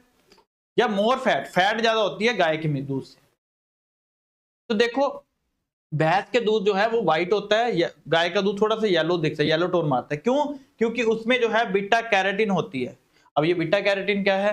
तो बीटा कैरोटीन जो है, देखो ये कैरोटीन जो है होती है काऊ मिल्क के अंदर। काऊ मिल्क के अंदर जो है वो बीटा कैरोटीन देखने को मिलती है। पर कैरोटीन विच पूछा कि गाय के मिल्क में नहीं होती, गाय के मिल्क में कैरोटीन होती है। बफलो के मिल्क में बीटा कैरोटीन जो है वो पहले से ही चेंज होके आती है, उसके बॉडी के अंदर से बीटा कैरोटीन विटामिन ए में चेंज होके आ जाती है। भैंस के दूध में ऐसा नहीं होता, भैंस के दूध में गाय के दूध में क्या होता है, बीटा कैरोटीन साथ में आ जाता है और वो हम जब पीते हैं तो हमारी बॉडी उसको विटामिन ए में कन्वर्ट कर देती है। ठीक है, तो ये है विटामिन ए जो है वो कलरलेस होता है, बीटा कैरोटीन जो है वो येलोइश टोन थोड़ा सा। पहले क्वेश्चन की ओर क्या पूछा है, इनमें से निम्नलिखित में से कौन सी जो है स्टेटमेंट जो है एक्विफर और एक्विटार्ड के बारे में सही है, उन दोनों के बारे में बताते। यही पूछा है कि एक्विफर और एक्विटार्ड के बारे में कौन सी जो है स्टेटमेंट वो सही है। पहले लिखा है कि एक्विफर क्या है, allow the free flow of ground water while and aquitard restrict. एक्विफ्लो जो एक्विफर जो है वो पानी को, ग्राउंड वाटर को अलाउ करता है कि निकल जाए यहां से, है ना, मतलब मेरे अंदर से निकल जाए, पर एक्विटार्ड जो है वो नहीं निकलने देता। Aquifer restrict the flow of ground water while aquitard allows the free water. ये तो उल्टा बोल रहे हैं ना, ये तो बोल रहे कि एक्विफर जो है रिस्ट्रिक्ट करता है, एक्विटार्ड जो है वो अलाउ कर देता है। दोनों ही क्या है, अलाउ द, दोनों ही अलाउ करता है कि ग्राउंड वाटर को कि निकल जाए, है ना। ये क्वेश्चन आ रखा हुआ है, both an aquifer and aquitard restrict, दोनों रिस्ट्रिक्ट करते हैं, या फिर aquifer is impermeable while an aquitard is highly permeable. अब ये पहले ये जानते हैं कि ये जो चार चीजें होती हैं क्या होती हैं, एक्विफर, एक्विटार्ड, एक्विक्लूड और एक्विफ्यूज। ये चार चीजें हैं, चार जो टर्म है बहुत इंपॉर्टेंट है। क्या है एक्विफर, क्या होता है, ऐसी जियोलॉजिकल फॉर्मेशन, ऐसी जो है जियोलॉजिकल फॉर्मेशन, ऐसी जियोलॉजिकल फॉर्मेशन जो क्या करे, जो अपने आप से पानी जो अपने खुद से परमिएबल होगी, क्या होगी, परमिएबल होगी। परमिएबल मतलब पानी को पास करने देगी, परमिएबल लेयर होगी जो पानी को पास करने देगी। जैसे कि हम बात करें ग्रेन्यूल स्ट्रक्चर जो हमारा होता है ना, वो क्या करता है, पानी को पास होने देता है ना, इसलिए तो बढ़िया माना जाता है। तो ये क्या है, पानी को अपने पास, अपने से पास होने देगी, परमिएबल होगी, तो ये क्या है एक्विफर। एक्विटार्ड क्या है, जो लेस परमिएबल होगी, जो अपने पास से पानी जो है निकलने नहीं देती। एक्विक्लूड क्या है, ये एक्विटार्ड है, ना तो पानी ज्यादा लेती है ना ही देती है। एक्विक्लूड क्या है, कुछ ऐसी चीजें जो पानी ले तो लेती हैं पर देती नहीं है, है ना, जैसे क्ले हो गया। एक्विफ्यूज क्या है, जैसे कि ग्रेनाइट, ना तो पानी अपने पास लेते हैं ना ही देते हैं, हाईली इम्परमिएबल होते हैं, वो ये है। अब क्वेश्चन क्या था, क्वेश्चन था aquifer allow the free flow of water ground water, बिल्कुल सही है। वाइल एक्विटार्ड उसको रोकता है, दोनों रोकते नहीं है। एक्विफर जो है वो फ्लो करने देता है, एक्विटार्ड जो है वो रोकता है। तो जो ए ऑप्शन है हमारी वो बिल्कुल सही थी। तो आंसर क्या जाना था, ए आंसर, ए ऑप्शन जो है वो करेक्ट ऑप्शन है। चलते हैं आगे सेकंड क्वेश्चन की ओर। क्या पूछा है, ये क्वेश्चन भी आ रखा हुआ 2 बार। हाई डेंसिटी प्लांटिंग के लिए जो है हम यूज करते हैं कौन सी वैरायटी, पपाया के अंदर, पपीता के अंदर जो है हाई डेंसिटी प्लांटिंग के अंदर हम एक वैरायटी यूज करते हैं जिसका नाम है पूसा नन्ना। पूसा नन्ना मतलब छोटे छोटे होना, छोटी वैरायटी होगी, थोड़ी नन्ना नन्ना बच्चा होता है ना वैसा। तो उसके बारे में पूछा है, develop primary for what purpose, जो पूसा नन्ना वैरायटी जो बनाएगी वो किस मुख्य रूप से के उद्देश्य से विकास जो उसका हुआ, क्यों हुआ। क्या कमर्शियल लार्ज स्केल फार्मिंग के लिए, हाई एल्टीट्यूड, ऊपर जो ऊंचाई पे ज्यादा हो जहां पर पहाड़ होते हैं वहां पर लगाने के लिए, home gardening and small spaces, home garden घर पे जो गार्डन होते हैं, घर बागवानी होती है, घरेलू बागवानी के लिए और छोटे किसान के लिए, और लॉन्ग टर्म स्टोरेज, ज्यादा स्टोरेज के लिए, या फिर प्रोसेसिंग के लिए, इंडस्ट्रियल जो है प्रोसेसिंग के लिए यूज करते हैं। तो ये क्वेश्चन है, तो इसका भी आंसर कर सकते हैं। पहले तो पूसा नन्ना जो वैरायटी है वो क्या है, म्यूटेंट वैरायटी है। वैसे पपाया जो है वो ज्यादातर 2.5 पे मीटर पे लगता है, ये जो वैरायटी 1.25 पे इतने पे लग जाती है जैसे, ठीक है। तो ये जो है हाई डेंसिटी प्लांटिंग के लिए यूज किया जाता है। और ये वैरायटी जो बनाई गई थी, क्यों बनाई गई थी, क्योंकि घर पे home gardening and small spaces के लिए ये जो है लगा पाए, तो इसी के लिए ये इसको बनाया गया था। तो आंसर क्या आना था, बी जो है home gardening and small spaces, वही हमारा क्या था, उत्तर आ जाना था। वही हमारा क्या है, उत्तर आ जाना था। ठीक है, चलते हैं next third question. With respect to integrated pest management, integrated pest management threshold level का क्या मतलब है? मतलब इकोनॉमिकल थ्रेशोल्ड लेवल का क्या मतलब है, ये उन्होंने पूछा है। The level of pesticide required to manage the pest, ऐसा लेवल जहां पे pesticide required to manage the pest, जहां पे पेस्टिसाइड चाहिए है पेस्ट को कंट्रोल करने के लिए। Level of paste population at which one should control the paste prevent the unacceptable injury, ऐसा लेवल जहां पर पेस्ट जो है पॉपुलेशन इतनी हो जाए कि जहां पर हमें कंट्रोल करना पड़े। A type of structure designed to more resistant to the pest invasion, एक ऐसा कोई स्ट्रक्चर है जो पेस्ट इन्वेजन को रोकता है।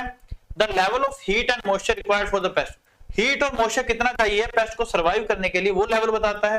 The amount of pest control agent needed to eliminate the pest, ऐसा पेस्ट जो है अमाउंट ऑफ पेस्ट कंट्रोल, कितना पेस्ट कंट्रोल करना है पेस्ट को रोकने के लिए, वो बताएगा। ये क्वेश्चन है। देखो अगर हम यही बात करें ईटीएल लेवल और ईआई लेवल, अब क्या होता है अगर हम राइस के अंदर स्टेम बोरर की बात करते हैं, मान लो स्टेम बोरर आ रहा है राइस में, ठीक है, तो स्टेम बोरर के कंडीशन में क्या होगा कि अगर वो उसका ईटीएल लेवल जैसे 5 है सपोज, अगर वो जो है यहां पर पहुंच रहा है, ये जो है 1 2 3 4 5, अब उसकी पॉपुलेशन जो है हर पत्ते पे जो है बढ़ रही है, पर अगर वो उसके हर पत्ते पे जो है 5, जब वो 5 आ जाए, मतलब वहां पे पूरे वहां पे एक पत्ते पे 5 हमें देखने को मिले, तब क्या होगा, तब ऐसी कंडीशन आएगी जब हमें क्या है इतना इस पे जितने हमने इसके कॉस्ट लगानी है उतना इसका क्या आ जाना है, डैमेज आ जाना है। मतलब इसने जो है 1000 रुपए का डैमेज करना था 5 ने, तो हमारी जो कॉस्टिंग है इसको रोकने की वो 1000 रुपए की, यहां पर आके इक्वल हो जाती है हमारी कॉस्टिंग। पर इसके बाद अगर वो 6 हो गया 7 हो गया तो इसका डैमेज बढ़ जाएगा। तो मतलब हमें क्या है, हमें उतना ही खर्चा करना है जब उसकी कॉस्टिंग और हमारा जो है यील्ड जो रिडक्शन है वो इक्वल हो जाए, उस लेवल को हम बोलते हैं ईटीएल। यहां पे हम पेस्ट मैनेजमेंट शुरू करेंगे। ऐसा नहीं है कि एक हमने थोड़ा सा देखा भी हाँ सिट्रस के में सिट्रस चिल्ला आ रखा है थोड़ा सा और स्प्रे कर दो, क्योंकि उसने इतना नुकसान नहीं करना था जितने की हमने स्प्रे कर दी, जितने की हमने पेस्टिसाइड अप्लाई कर दी। तो इसी अकॉर्डिंग ये बनाया जाता है। मान लो इसका 10 है, ये क्या है 10 पे पहुंचते पहुंचते ये क्या हो जाएगा ईआईएल लेवल। तो हमें जो कंट्रोल करना है वो यहाँ के इसके बीच में इसको नीचे लेके आना है, ग्राफ को बढ़ रहा है इसको नीचे लेके आना पड़े। अगर वो यहां से क्रॉस कर गया, इकोनॉमिकल इंजरी लेवल से ऊपर चला गया, तो अब हम इसे कंट्रोल नहीं कर सकते, अब इसका अटैक बहुत ज्यादा बढ़ जाएगा, हमारी पूरी फसल जो है वो खराब हो सकती है। तो यही पूछा है। तो इसमें देखो the level of paste population, ऐसी कीट आबादी जो स्तर जिस पर किसी भी which should control the pest, जिस पे हमें पेस्ट को कंट्रोल कर लेना है ताकि इसको इंजरी ना हो पाए। तो यही स्टेटमेंट जो है बिल्कुल सही बता रही है, जो मैंने अभी बोला वही वहां पे लिखा हुआ है। तो क्या क्या आंसर आना था, बी जो है वो हमारा आंसर आ जाना था, B is the right answer. तो जो बच्चे आ रहे हैं नए जुड़ रहे हैं तो प्लीज वीडियो को लाइक करके आए और शेयर जरूर करके आए, ठीक है, क्योंकि आज 2-3 दिन हमारी क्लास नहीं लग पाई किसी के रीजन की वजह से, तो शेयर जरूर करके आना। और मंडे से डेली 3:15 पे हमारी क्लास होगी, हमारे साथ जरूर जुड़ना है, ठीक है, लाइव आया करो, आंसर लाइव किया करो।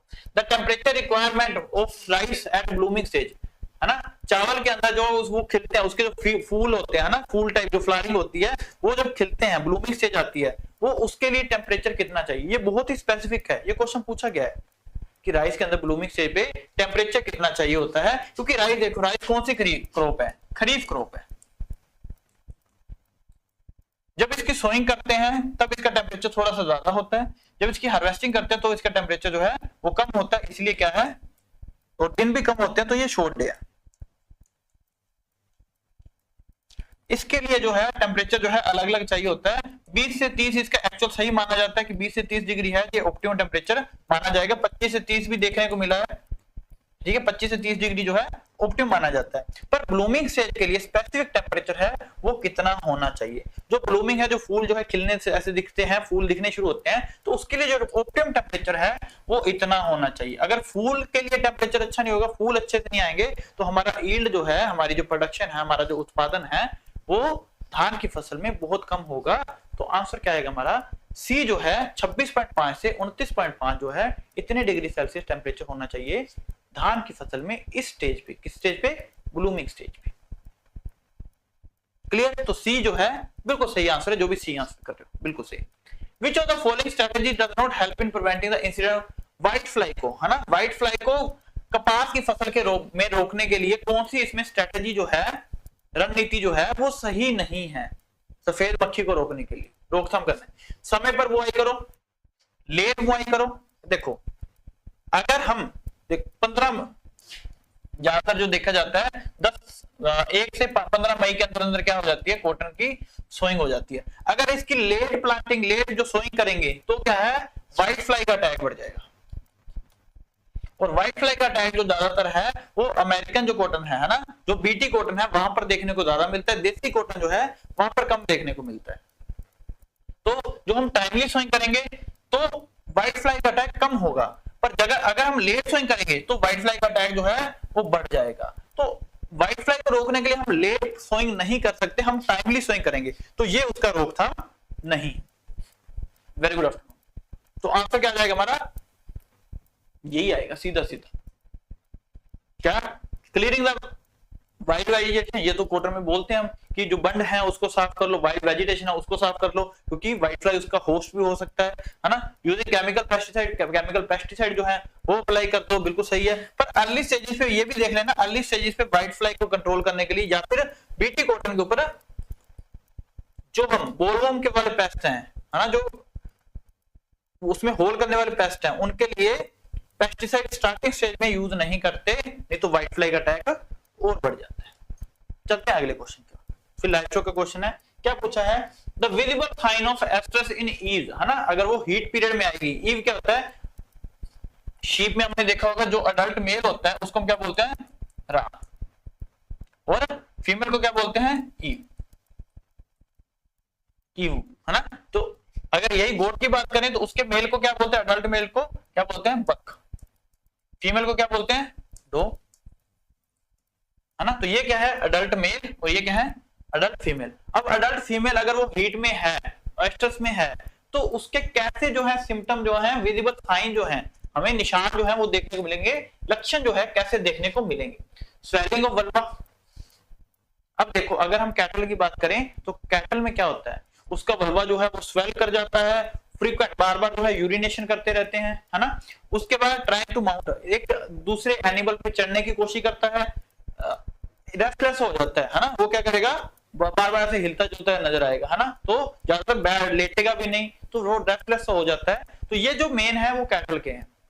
अब इनमें बताना है कि जो शीप है, भेड़ है ना, जो फीमेल भेड़ है वो कैसे सिम्टम देती है। इनमें से सारे देगी, पर एक ये देखो ना, शीप डू नॉट शो, तो ऑल ऑफ दिस हो नहीं सकता, इनमें से एक बताना है हमें।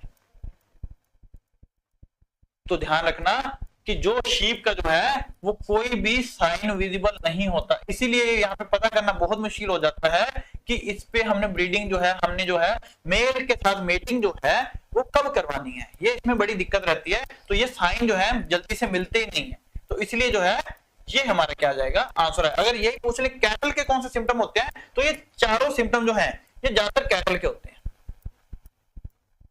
है ना। ये जो लक्षण है ये ज्यादातर कैटल में देखने को मिलते हैं। ये जो डी वाला है, none sheep do not allow any visible sign, तो ये जो है आंसर हमारा ठीक हो जाएगा। चलते हैं अगले क्वेश्चन पे। विच of the following is not a fibre crop, कौन सी इनमें से फाइबर क्रॉप जो है, फाइबर मतलब रेशे वाली फसल जो है नहीं है, बताओ कौन सी इनमें से नहीं है।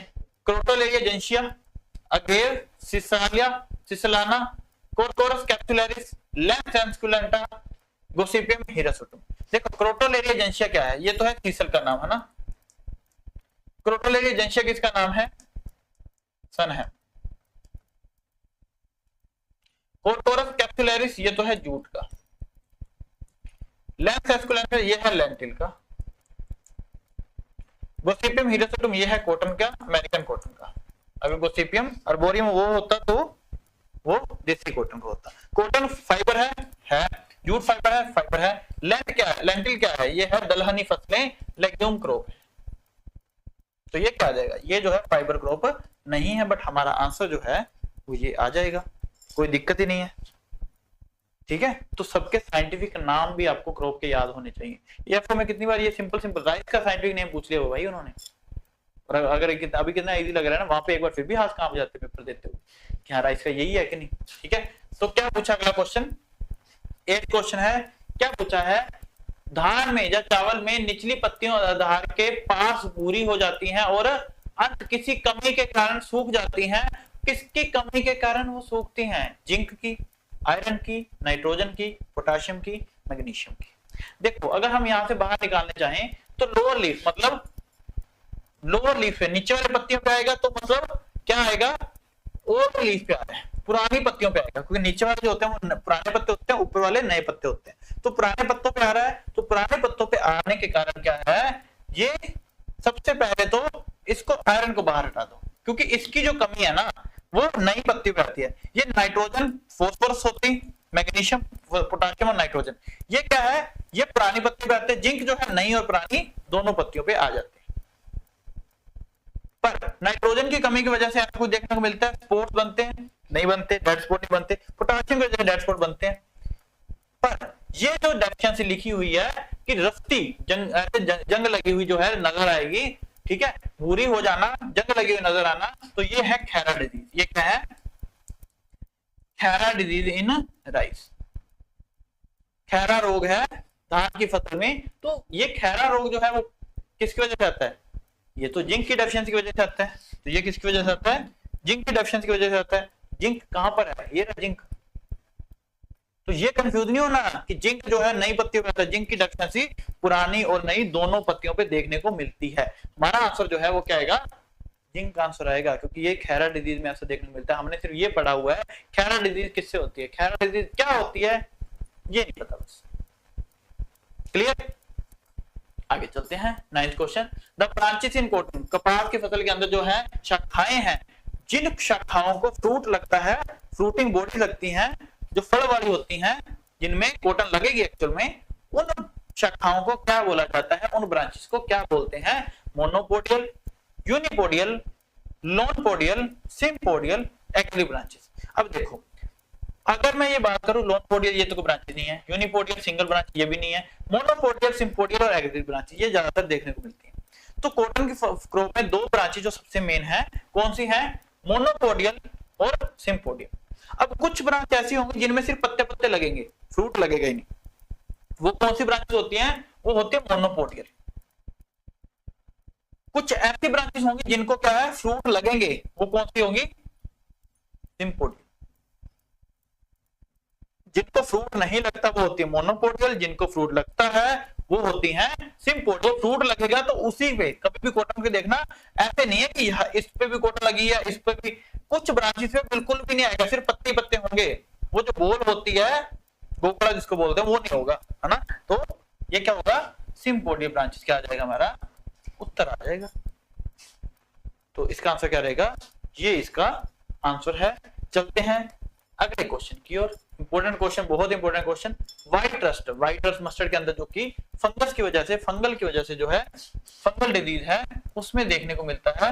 इज कॉज्ड बाय, क्या किससे कॉज होती है, किससे लगती है वो, Puccinia recondita, Alternaria brassicae, Albugo candida, Xanthomonas citri, Phytophthora infestans. Phytophthora infestans तो लेट ब्लाइट ऑफ पोटैटो था, जिसमें की वजह से बंगाल फमाइन आई थी, ये बाहर निकाल दें, निकाल देते हैं।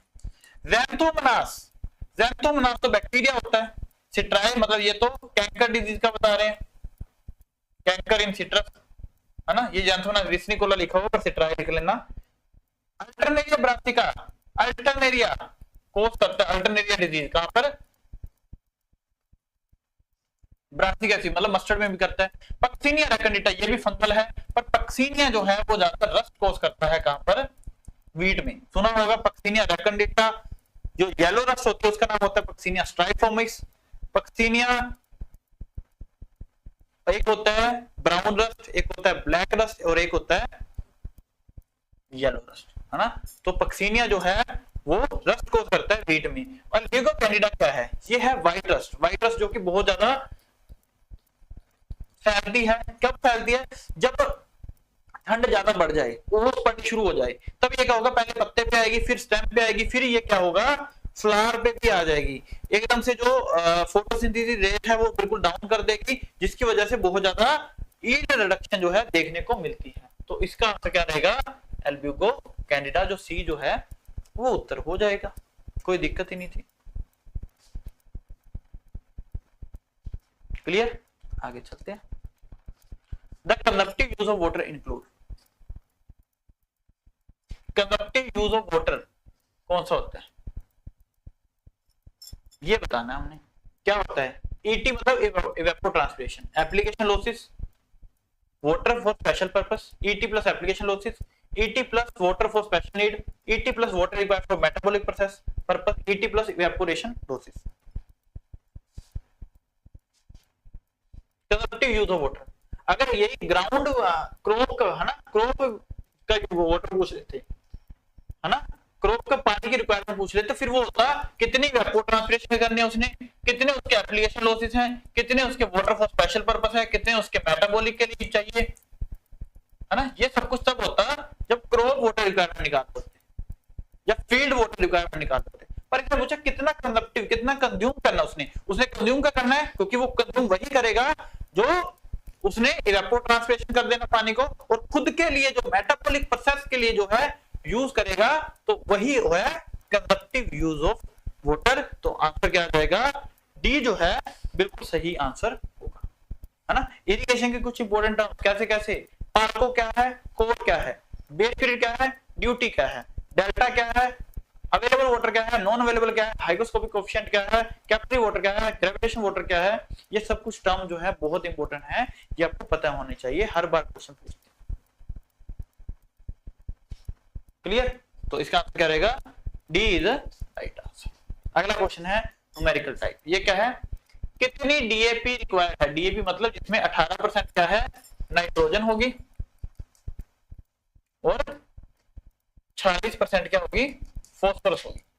रिक्वायर्ड टू सप्लाई नाइट्रोजन हमने सप्लाई करनी है डीएपी के थ्रू 90 किलोग्राम पर हेक्टेयर हमने सप्लाई करनी है 18 मीटर स्क्वायर में, मतलब हमें जो अप्लाई करनी थी वो 90 किलोग्राम पर हेक्टेयर में अप्लाई करनी थी। अब हमारे पास एरिया जो है वो है 18 मीटर स्क्वायर का, तो मतलब क्या हुआ, मतलब ये हुआ कि 10,000 मीटर स्क्वायर के लिए हमें कितनी चाहिए थी, 90 किलोग्राम, मतलब 90,000 ग्राम क्या चाहिए थी हमें, 90,000 ग्राम हमें क्या चाहिए थी, क्योंकि किलोग्राम को ग्राम में कन्वर्ट कर लिया। 90,000 ग्राम हमें क्या चाहिए थी, डीएपी चाहिए, नाइट्रोजन चाहिए थी, नाइट्रोजन, डीएपी नहीं। हमें कितने के लिए जाना है, 1 मीटर स्क्वायर के लिए कितनी चाहिए होगी, 90,000 बटा 10,000, 0.0000000 है ना। तो 1 मीटर के लिए कितनी चाहिए, 9 ग्राम चाहिए 1 मीटर स्क्वायर के लिए नाइट्रोजन आपके डीएपी पे नहीं आए, तो 18 मीटर स्क्वायर के लिए कितना चाहिए होगा, दोनों साइड पे 18 को मल्टीप्लाई कर दो, 1 को करा तो 18 आ गया, 9 को करा तो 162 ग्राम क्या आ गया हमारा। इतनी हमें नाइट्रोजन चाहिए, इतनी हमें नाइट्रोजन चाहिए। अब हम आते हैं डीएपी पे, डीएपी के मतलब 46% क्या होती है, नाइट्रोजन होती है। अगर हम 1000 ग्राम लिखते हैं, 1000 ग्राम नाइट्रोजन डालें तो डीएपी डालें तो सॉरी ये होती है फॉस्फोरस 18% होती है नाइट्रोजन, ये 40 यूरिया होती है, यूरिया में होती है नाइट्रोजन। तो 1000 ग्राम अगर हम क्या करें डालें तो कितनी आएगी, 180 ग्राम नाइट्रोजन मिलेगी हमें, 180 ग्राम नाइट्रोजन मिलेगी। हमने डालनी कितनी है, 162। जो चीज हमें पता होती है कि ये डालनी है उसको वो चीज हमेशा नीचे जाती है, मतलब नाइट्रोजन हमें पता है, तो 1000 बटा 180 ग्राम के लिए 1 ग्राम क्या है नाइट्रोजन होगी। हमें डालनी कितनी, 162, 1000 बटा 180, 162, ये क्या हो जाएगा, 162 ग्राम क्या आ जाएगी, नाइट्रोजन आ जाएगी। काट लेते हैं, 18 9 18 10 0 0, तो 900 ग्राम अगर हम डीएपी डालें तो 162 ग्राम क्या आएगी, नाइट्रोजन आएगी, और 162 ग्राम नाइट्रोजन चाहिए थी 18 मीटर स्क्वायर के लिए। तो हमारा आंसर क्या आएगा, डी 900 ग्राम आंसर आ जाएगा। ऐसे न्यूमेरिकल पूछे जाते हैं, कोई बड़ा लंबा चौड़ा हिसाब नहीं था, इजी पीजी क्वेश्चन था। तो जो बच्चे जुड़ रहे हो वीडियो को लाइक जरूर करके आओ, है ना। बच्चे हैं पर लाइक नहीं है तो वीडियो को लाइक करो। निकल को, है ना, निकल जो है सारा जो हमने एसेंशियल न्यूट्रिएंट पढ़े हुए हैं उनमें से एक निकल है। निकल को किस फॉर्म में एब्जॉर्ब करते हैं पौधे, पौधे निकल को किस रूप में अवशोषित करते हैं, एब्जॉर्ब करते हैं। Na+1, Na2+ या Na3+, सिर्फ Na के फॉर्म में, Na4+ के फॉर्म, वो हमें बताना है। तो ये कुछ जो है तब तक ये देख लेते हैं। फॉस्फोरस को किस फॉर्म में लेते हैं, H2PO4, HPO4 या फिर PO4 में भी हो जाता है। K को लेते हैं K+, पोटेशियम को लेते हैं सिंगल 1, कैल्शियम को Ca2+, मैग्नीशियम को Mg2+, आयरन को Fe2+, मैंगनीज को Mn2+, जिंक को Zn2+, कॉपर को Cu+, बोरॉन को BO3- and other form, molybdenum को ये फॉर्म है, क्लोरीन को Cl- के फॉर्म। अब निकल का बताना है तो निकल का भी लिख लो इसके साथ ही।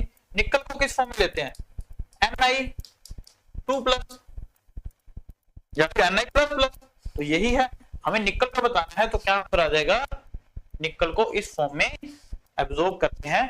बाकी ये है आपके पास, स्क्रीनशॉट ले सकते हो कि कौन से न्यूट्रिएंट को किस फॉर्म में जो है लिया जाता है, प्लांट्स के द्वारा एब्जॉर्ब किया जाता है।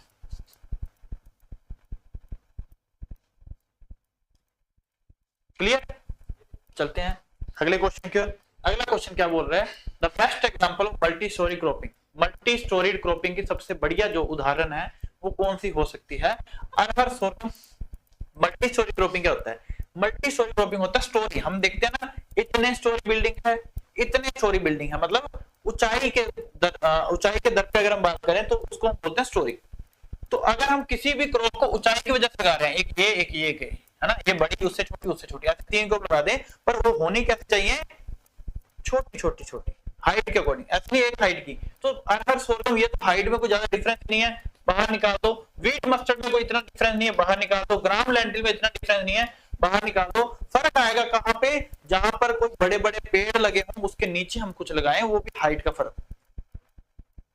ठीक है, तो देखो यूकलिप्टस बड़ा, पपाया छोटा, बरसीम उससे छोटी हो सकता है, कोकोनट बड़ा, यूकलिप्टस फिर, ये दोनों तो सेम हाइट के होंगे, बड़े हाइट के हैं, तो ये दोनों भी नहीं। तो एक ऑप्शन बची हमारे पास, यूकलिप्टस, पपाया और बरसीम। बरसीम जो कि फोडर क्रॉप है, लेग्यूम क्रॉप है, फोडर में यूज करते हैं, वही जो है। क्लियर, तो आंसर क्या आएगा, 14th का जो है डी हमारा उत्तर आ जाएगा। डी जो है हमारा उत्तर आएगा, ई नहीं आएगा। क्यों, क्योंकि इसमें यूकलिप्टस लिख दे कोकोनट के साथ, कोकोनट के नीचे छोटी फसल लिखते, कोकोनट के साथ पपाया बरसीम लिख दे तो हो जाती, पर वो नहीं लिखना चाहिए था इन्होंने, यहाँ पे गलती कर दी उन्होंने।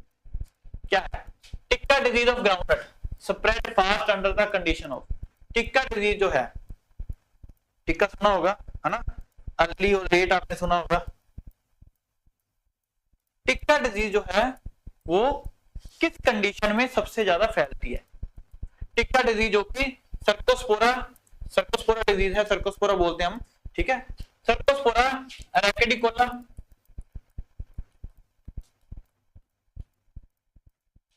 सर्कोस्पोरा पस्पोनाटा, उसकी वजह से ये होती है ना, एक अर्ली होती है एक लेट होती है, रैकेडिकोला अर्ली वो लेट। अब कौन सी कंडीशन में सबसे ज्यादा फास्ट ग्रो करते हैं, सबसे पहले तो जब तापमान बहुत ज्यादा उच्च होता है, ऊपर होता है, तब वो फैलती है। क्यों, क्योंकि उस टाइम पे गर्मी हो रही होती है तब। अब देखो हाई टेम्परेचर, लो टेम्परेचर वाला बाहर निकाल दो, लो टेम्परेचर बाहर निकाल दो, ये मॉडरेट टेम्परेचर, दो ऑप्शन बचती हैं। जब रिलेटिव ह्यूमिडिटी कम हो तब टेम्परेचर तो हाई होगा ही होगा, तभी फैलेंगी। जब जहाँ रिलेटिव ह्यूमिडिटी ज्यादा हो, तो इस कंडीशन में सबसे ज्यादा चांस बीमारी के तभी होते हैं जब टेम्परेचर भी ऊपर हो और रिलेटिव ह्यूमिडिटी भी ऊपर हो। तो दोनों कंडीशन, ये जब दोनों कंडीशन मैच कर जाएंगी तो सर्कोस्पोरा जो डिजीज है ग्राउंडनट के अंदर, टिक्का डिजीज जिसको बोलते हैं, वो बहुत बढ़ जाएगी। तो ये दोनों कंडीशन आपसे मैच करते ही ग्राउंडनट के अंदर टिक्का डिजीज बहुत तेजी से फैलती है। अगला क्वेश्चन,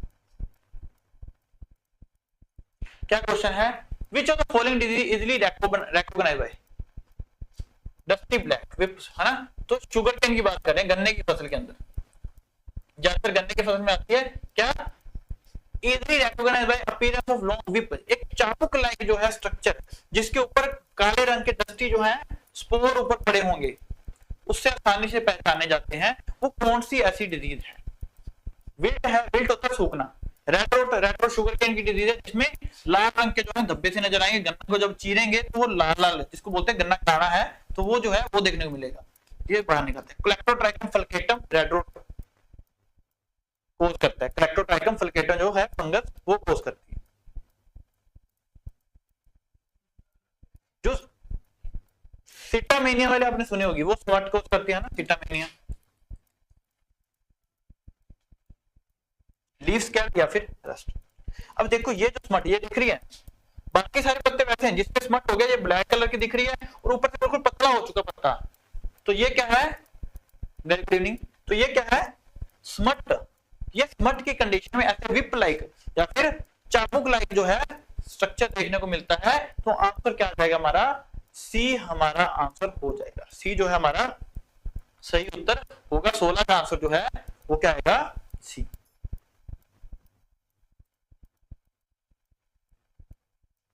क्लियर, आगे चलते हैं। अब अगर फॉलोइंग क्रॉप, नीचे दी गई फसलों में से कौन सी फसल जो है जिसका इरिगेटेड एरिया ज्यादा है, सिंचित क्षेत्र जो है प्रतिशत सबसे ज्यादा, परसेंटेज वाइज, परसेंटेज ये भी देख लेना, परसेंटेज वाइज। अब देखो दो तरह की फसल है, देखो जैसे कि वीट बहुत ज्यादा लगती है, एक जगह पे वीट देखें उसमें बहुत ज्यादा रुपए लगती है, अब उसका कितने परसेंट एरिया जो है वो इरिगेटेड है, एक तो ये बात। अगर हम ये बात करें, मैं वीट को पहले बार निकाल रहा हूं, आपका ऑप्शन अगर आप वीट लगाओगे तो क्यों, क्योंकि वीट जो है बहुत ज्यादा एरिया में होती है, 85% एरिया इसका क्या है, अंडर इरिगेटेड है, कि जितना एरिया है उसका 85% जो है इरिगेटेड है। तो ओवरऑल देखा जाए तो सबसे ज्यादा ऐसी फसल जो जिसका एरिया सबसे ज्यादा इरिगेटेड है वो वीट ही है, पर परसेंटेज में, प्रतिशतता में नहीं है। आपने वीट बोला, वीट मैंने पहली बार निकाल दी भाई साहब,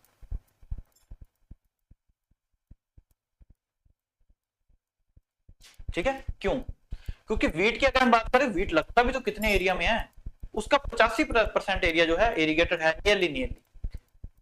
पर उन्होंने पूछा कि कौन सा ऐसा है जिसका खुद के अपने आप में से सबसे ज्यादा प्रतिशतता है जो इरिगेटेड है, वो कौन सी फसल है, वो कौन सी क्रॉप है। जो बच्चे वीडियो को लाइक नहीं कर रहे थे, बच्चे कब करोगे, कुछ अलग से वो देंगे लिख के भी है, लाइक किया करो। हाँ, राइस नहीं होगा ये तो, क्योंकि रेन साइड पे भी करते हैं, राइस ग्रो करते हैं, तो ये शुगर केन है। 90% नियरली 90% जो एरिया जितना भी शुगर केन लगता है 90% एरिया उसका। अगर ये पूछ ले कि सबसे ज्यादा एरिया किसका है, वो वीट का है। परसेंटेज खुद के एरिया की ही परसेंटेज में सबसे ज्यादा है वो इरिगेटेड जो है वो है शुगर केन। तो आंसर क्या है हमारा, sugarcane is right answer. D जो है गन्ने की फसल जो है हमारा सही उत्तर होगा, sugarcane is right answer. चलते हैं अगले क्वेश्चन की ओर। कौन सा क्वेश्चन है, फिर गन्ने की फसल के 3 क्वेश्चन आगे गन्ने पे, और ऐसे एग्जाम में होता है 2-3 क्वेश्चन एक ही चीज पे आ जाते हैं। नहीं विश्वास, प्रधानमंत्री फसल बीमा योजना, एक ही साल में 2 क्वेश्चन उस पे, खरीफ का कितना है प्रीमियम, रबी का कितना है और उसका कितना, सोइल हेल्थ कार्ड पे एक ही साल में 2 क्वेश्चन, ऐसे क्वेश्चन पूछ लेते हैं, कोई बड़ी बात नहीं। Which one of the following is not correct with respect to criteria of selection of seed cane. गन्ने का जब सीड केन हमने सेलेक्ट करना होता है, केन का जो है जो हमने सीड के पर्पस के लिए सेलेक्ट करना है, कौन सा निम्नलिखित में से कथन जो है सही नहीं है। तो ऊपर वाला पहला तिहाई हिस्सा, 1/3 हिस्सा ही हम लेंगे, हाँ बिल्कुल, क्योंकि गन्ने के ऊपर वाले पोर्शन में क्या होगा, ग्लूकोज ज्यादा होगा, नीचे वाले में सुक्रोज ज्यादा होगा। तो हम जो खाते हैं वो सुक्रोज है, गन्ने को जर्मिनेट करने के लिए ग्लूकोज सही होती है, तो ये ऊपर वाला पोर्शन लेते हैं कि ग्लूकोज ज्यादा होती है, क्योंकि ग्लूकोज ज्यादा है तो ऊपर वाला पोर्शन लेंगे, ये कथन बिल्कुल ठीक है। Seed cane should be taken from crop of not more than 10 से 12 महीने से ऊपर नहीं लेंगे, मतलब जो हम 68 शुगर केन 18 महीने की फसल है उसमें से नहीं लेंगे, बिल्कुल सही लिखा हुआ है। जितनी ज्यादा लंबी फसल होगी उसका सुक्रोज कंटेंट उतना ज्यादा हो जाएगा, तो ग्लूकोज के लिए ये बढ़िया नहीं है, तो ये भी ठीक है statement. रटून crop is suitable for seed purpose, it should B free from disease, disease से फ्री होना चाहिए, ये तो है, डिजीज उसके अंदर केन के अंदर होगी तो हमारी फसल के अंदर आएगी, ये भी ठीक है। It should be harvested at fully maturity, fully maturity पे हार्वेस्ट करना चाहिए, बिल्कुल ठीक है। Ratoon crop is suitable for seed purpose, ये नहीं है, क्योंकि रटून क्रॉप जो है हमारे बुआई के पर्पस के लिए गन्ने में बढ़िया नहीं होती है। आज सारे क्वेश्चन गलत हो गए, कोई बात नहीं राजे, थोड़ी सी तैयारी को और इंप्रूव करो, कोई बड़ी बात नहीं है, है ना। तो ये क्या होगा, रटून क्रॉप सुटेबल नहीं है सीड पर्पस के लिए, तो ये तो था सी भी जो है कथन गलत है, आंसर हमारा सी ठीक है। क्लियर। चलते हैं अगले क्वेश्चन की ओर। लक्की सीड ड्रिल है ना, लक्की सीड ड्रिल जो है किसके लिए यूज करते हैं? लक्की सीड ड्रिल जो है वो किसके लिए यूज करते हैं? देखो, एक तो होती है ड्रिल, फिर एक होती है, फिर ड्रिल के बाद आया हमारा जीरो टिल ड्रिल, जो कि जीरो टिले के लिए यूज करते थे। उस जीरो टिल ड्रिल में हमने यूज किया हैप्पी सीडर। फिर आ गया जीरो टिल फर्टी ड्रिल, जो अपने साथ साथ फर्टिलाइजर भी डालती थी। फिर आ गया सुपर सीडर, फिर आ गया स्मार्ट सीडर, फिर आ गया सरफेस सीडर। सरफेस सीडर तो अभी आया है। तो ये सारे जो है ये यूज करे जाते हैं कहां पर? वीट में। ये सारे जो है वीट के, ज्यादातर तो इसकी शुरुआत हुई वो वीट की फसल में हुई, पर जो लक्की सीडर है वो यूज किया जाता है जब हमें पटलिंग नहीं करनी, सीधा direct seeder, direct sowing of rice करते हैं, डायरेक्ट सीडर राइस है हमारा। तो उस टाइम पे क्या होगा, ये सोइंग भी करेगा, प्लस सोइंग के साथ इसकी बैक साइड पे एक टैंक सा लगा होगा, टैंक के नीचे फुहारे से लगे होंगे, जो कि अपने साथ प्री इमरजेंस हर्बिसाइड भी अप्लाई कर देगा, हर्बिसाइड भी अप्लाई कर देगा। तो ये जो है ये जीरो टिले का हैप्पी सीडर, जीरो टिले का है। सुपर सीडर, स्मार्ट सीडर ये इस टिले करते हैं, ये जीरो टिले में नहीं कंसीडर करते। ठीक है, तो देख लेते हैं। Sowing and spraying of pre emergence herbicide in the direct seeder rice, यही हमारा आंसर था। Simultaneous sowing and spraying of pre emergence herbicide in raya, राया में नहीं यूज करते, राइस में यूज करते हैं।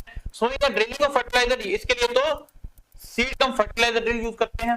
Simultaneous sowing and drilling of fertiliser in wheat, wheat में यूज करते हैं, या फिर सोइंग एंड इरिगेशन के लिए यूज करते हैं। तो हमारा आंसर क्या आना था? ए इज अ राइट आंसर। इसका आंसर क्या आना था? जो ए हमारा है, ए बिल्कुल सही उत्तर है, सही कथन यही है। चलिए, ए इज राइट, बिल्कुल सही। अगला क्वेश्चन, नेक्स्ट 20th क्वेश्चन जो है, लास्ट क्वेश्चन आज का। When a single enterprise contribute more than 50% of total farm income, जब कोई एक उद्यम कुल कृषि आय का 50% से अधिक का योगदान देता है, उसे क्या कहते हैं? देखो, अगर मान लो मैं कर रहा हूं पोल्ट्री, मैं साथ में कर रहा हूं डेयरी, साथ में मैंने लगा रखे हैं क्रॉप, ये तीनों की मेरी इनकम है। इन तीनों से मिला के मुझे होता है 1 लाख रुपए मिलता है ना, अमीर हूं मैं, तो 1 लाख रुपए मुझे मिलेगा, इनसे मिला। पर जो मेरा पोल्ट्री था ना, इस पोल्ट्री से मुझे मिला 70,000 रुपया, बाकी से मिल गया 10,000 और इससे मिल गया 20,000। तो जितनी मेरी इनकम आ रही थी, तो मेरी सबसे ज्यादा 50% से ज्यादा इनकम कहां से आ रही थी? पोल्ट्री से। वैसे सेम होगा अगर किसी भी किसान की जो है ऐसा कुछ होगा, 50% से ज्यादा इनकम होगी, तो वो होगा स्पेशलाइज फार्मिंग। वो क्या होगा? स्पेशलाइज फार्मिंग होगी, क्योंकि मेरी स्पेशलाइजेशन है ना उसमें, एक में मेरी स्पेशलाइजेशन है, इसलिए मेरे वहां पे जो है पैसे ज्यादा आ रहे हैं। अगर मेरे किसी में भी, मान लो पोल्ट्री में मेरी आती 40,000, इस पे आती 30,000, इस पे आती 30,000, तो 40%, 30%, 30% आ रही थी, तो किसी भी 50 से ज्यादा नहीं आ रही थी, तो होती हमारे डाइवर्सिफाइड। मैं डाइवर्सिफाइड हूँ। मैं आज आपको पोल्ट्री पढ़ा रहा हूँ, फिर लाइफ स्टॉक पढ़ा रहा हूँ, फिर मैं एग्रोनॉमी पढ़ा रहा हूँ, फिर मैं इंजीनियरिंग पढ़ा रहा हूँ, मैं डाइवर्सिफाइड हूँ। ठीक है, तो ये क्या है? डाइवर्सिफाइड। मिक्स फार्मिंग क्या है? जब हम लाइफ स्टॉक साथ में लगाते हैं, एनिमल्स बेनिफिट कर रहे होते हैं साथ में क्रॉप्स के साथ, तो वो मिक्स फार्मिंग हो जाती है। दो क्रॉप, मतलब पशुओं का जो गोबर है वो यूज किया हमने क्रॉप में, क्रॉप को हमने वापस यूज किया उसको खिलाने के लिए। ऐसा इंटीग्रेटेड, दोनों जुड़े हुए हैं, तो कोई दो एंटरप्राइजेस, वो क्या है? इंटीग्रेटेड। ड्राई फार्मिंग क्या होती है? ड्राई फार्मिंग वो होती है जहां पर हमारी रेनफॉल जो है वो 750 mm से कम की बारिश होती है। वहां पर हम जो फार्मिंग करते हैं वो ड्राई फार्मिंग करते हैं, और वहां पर जो हमारा एरिया होता है वो कौन सा होता है?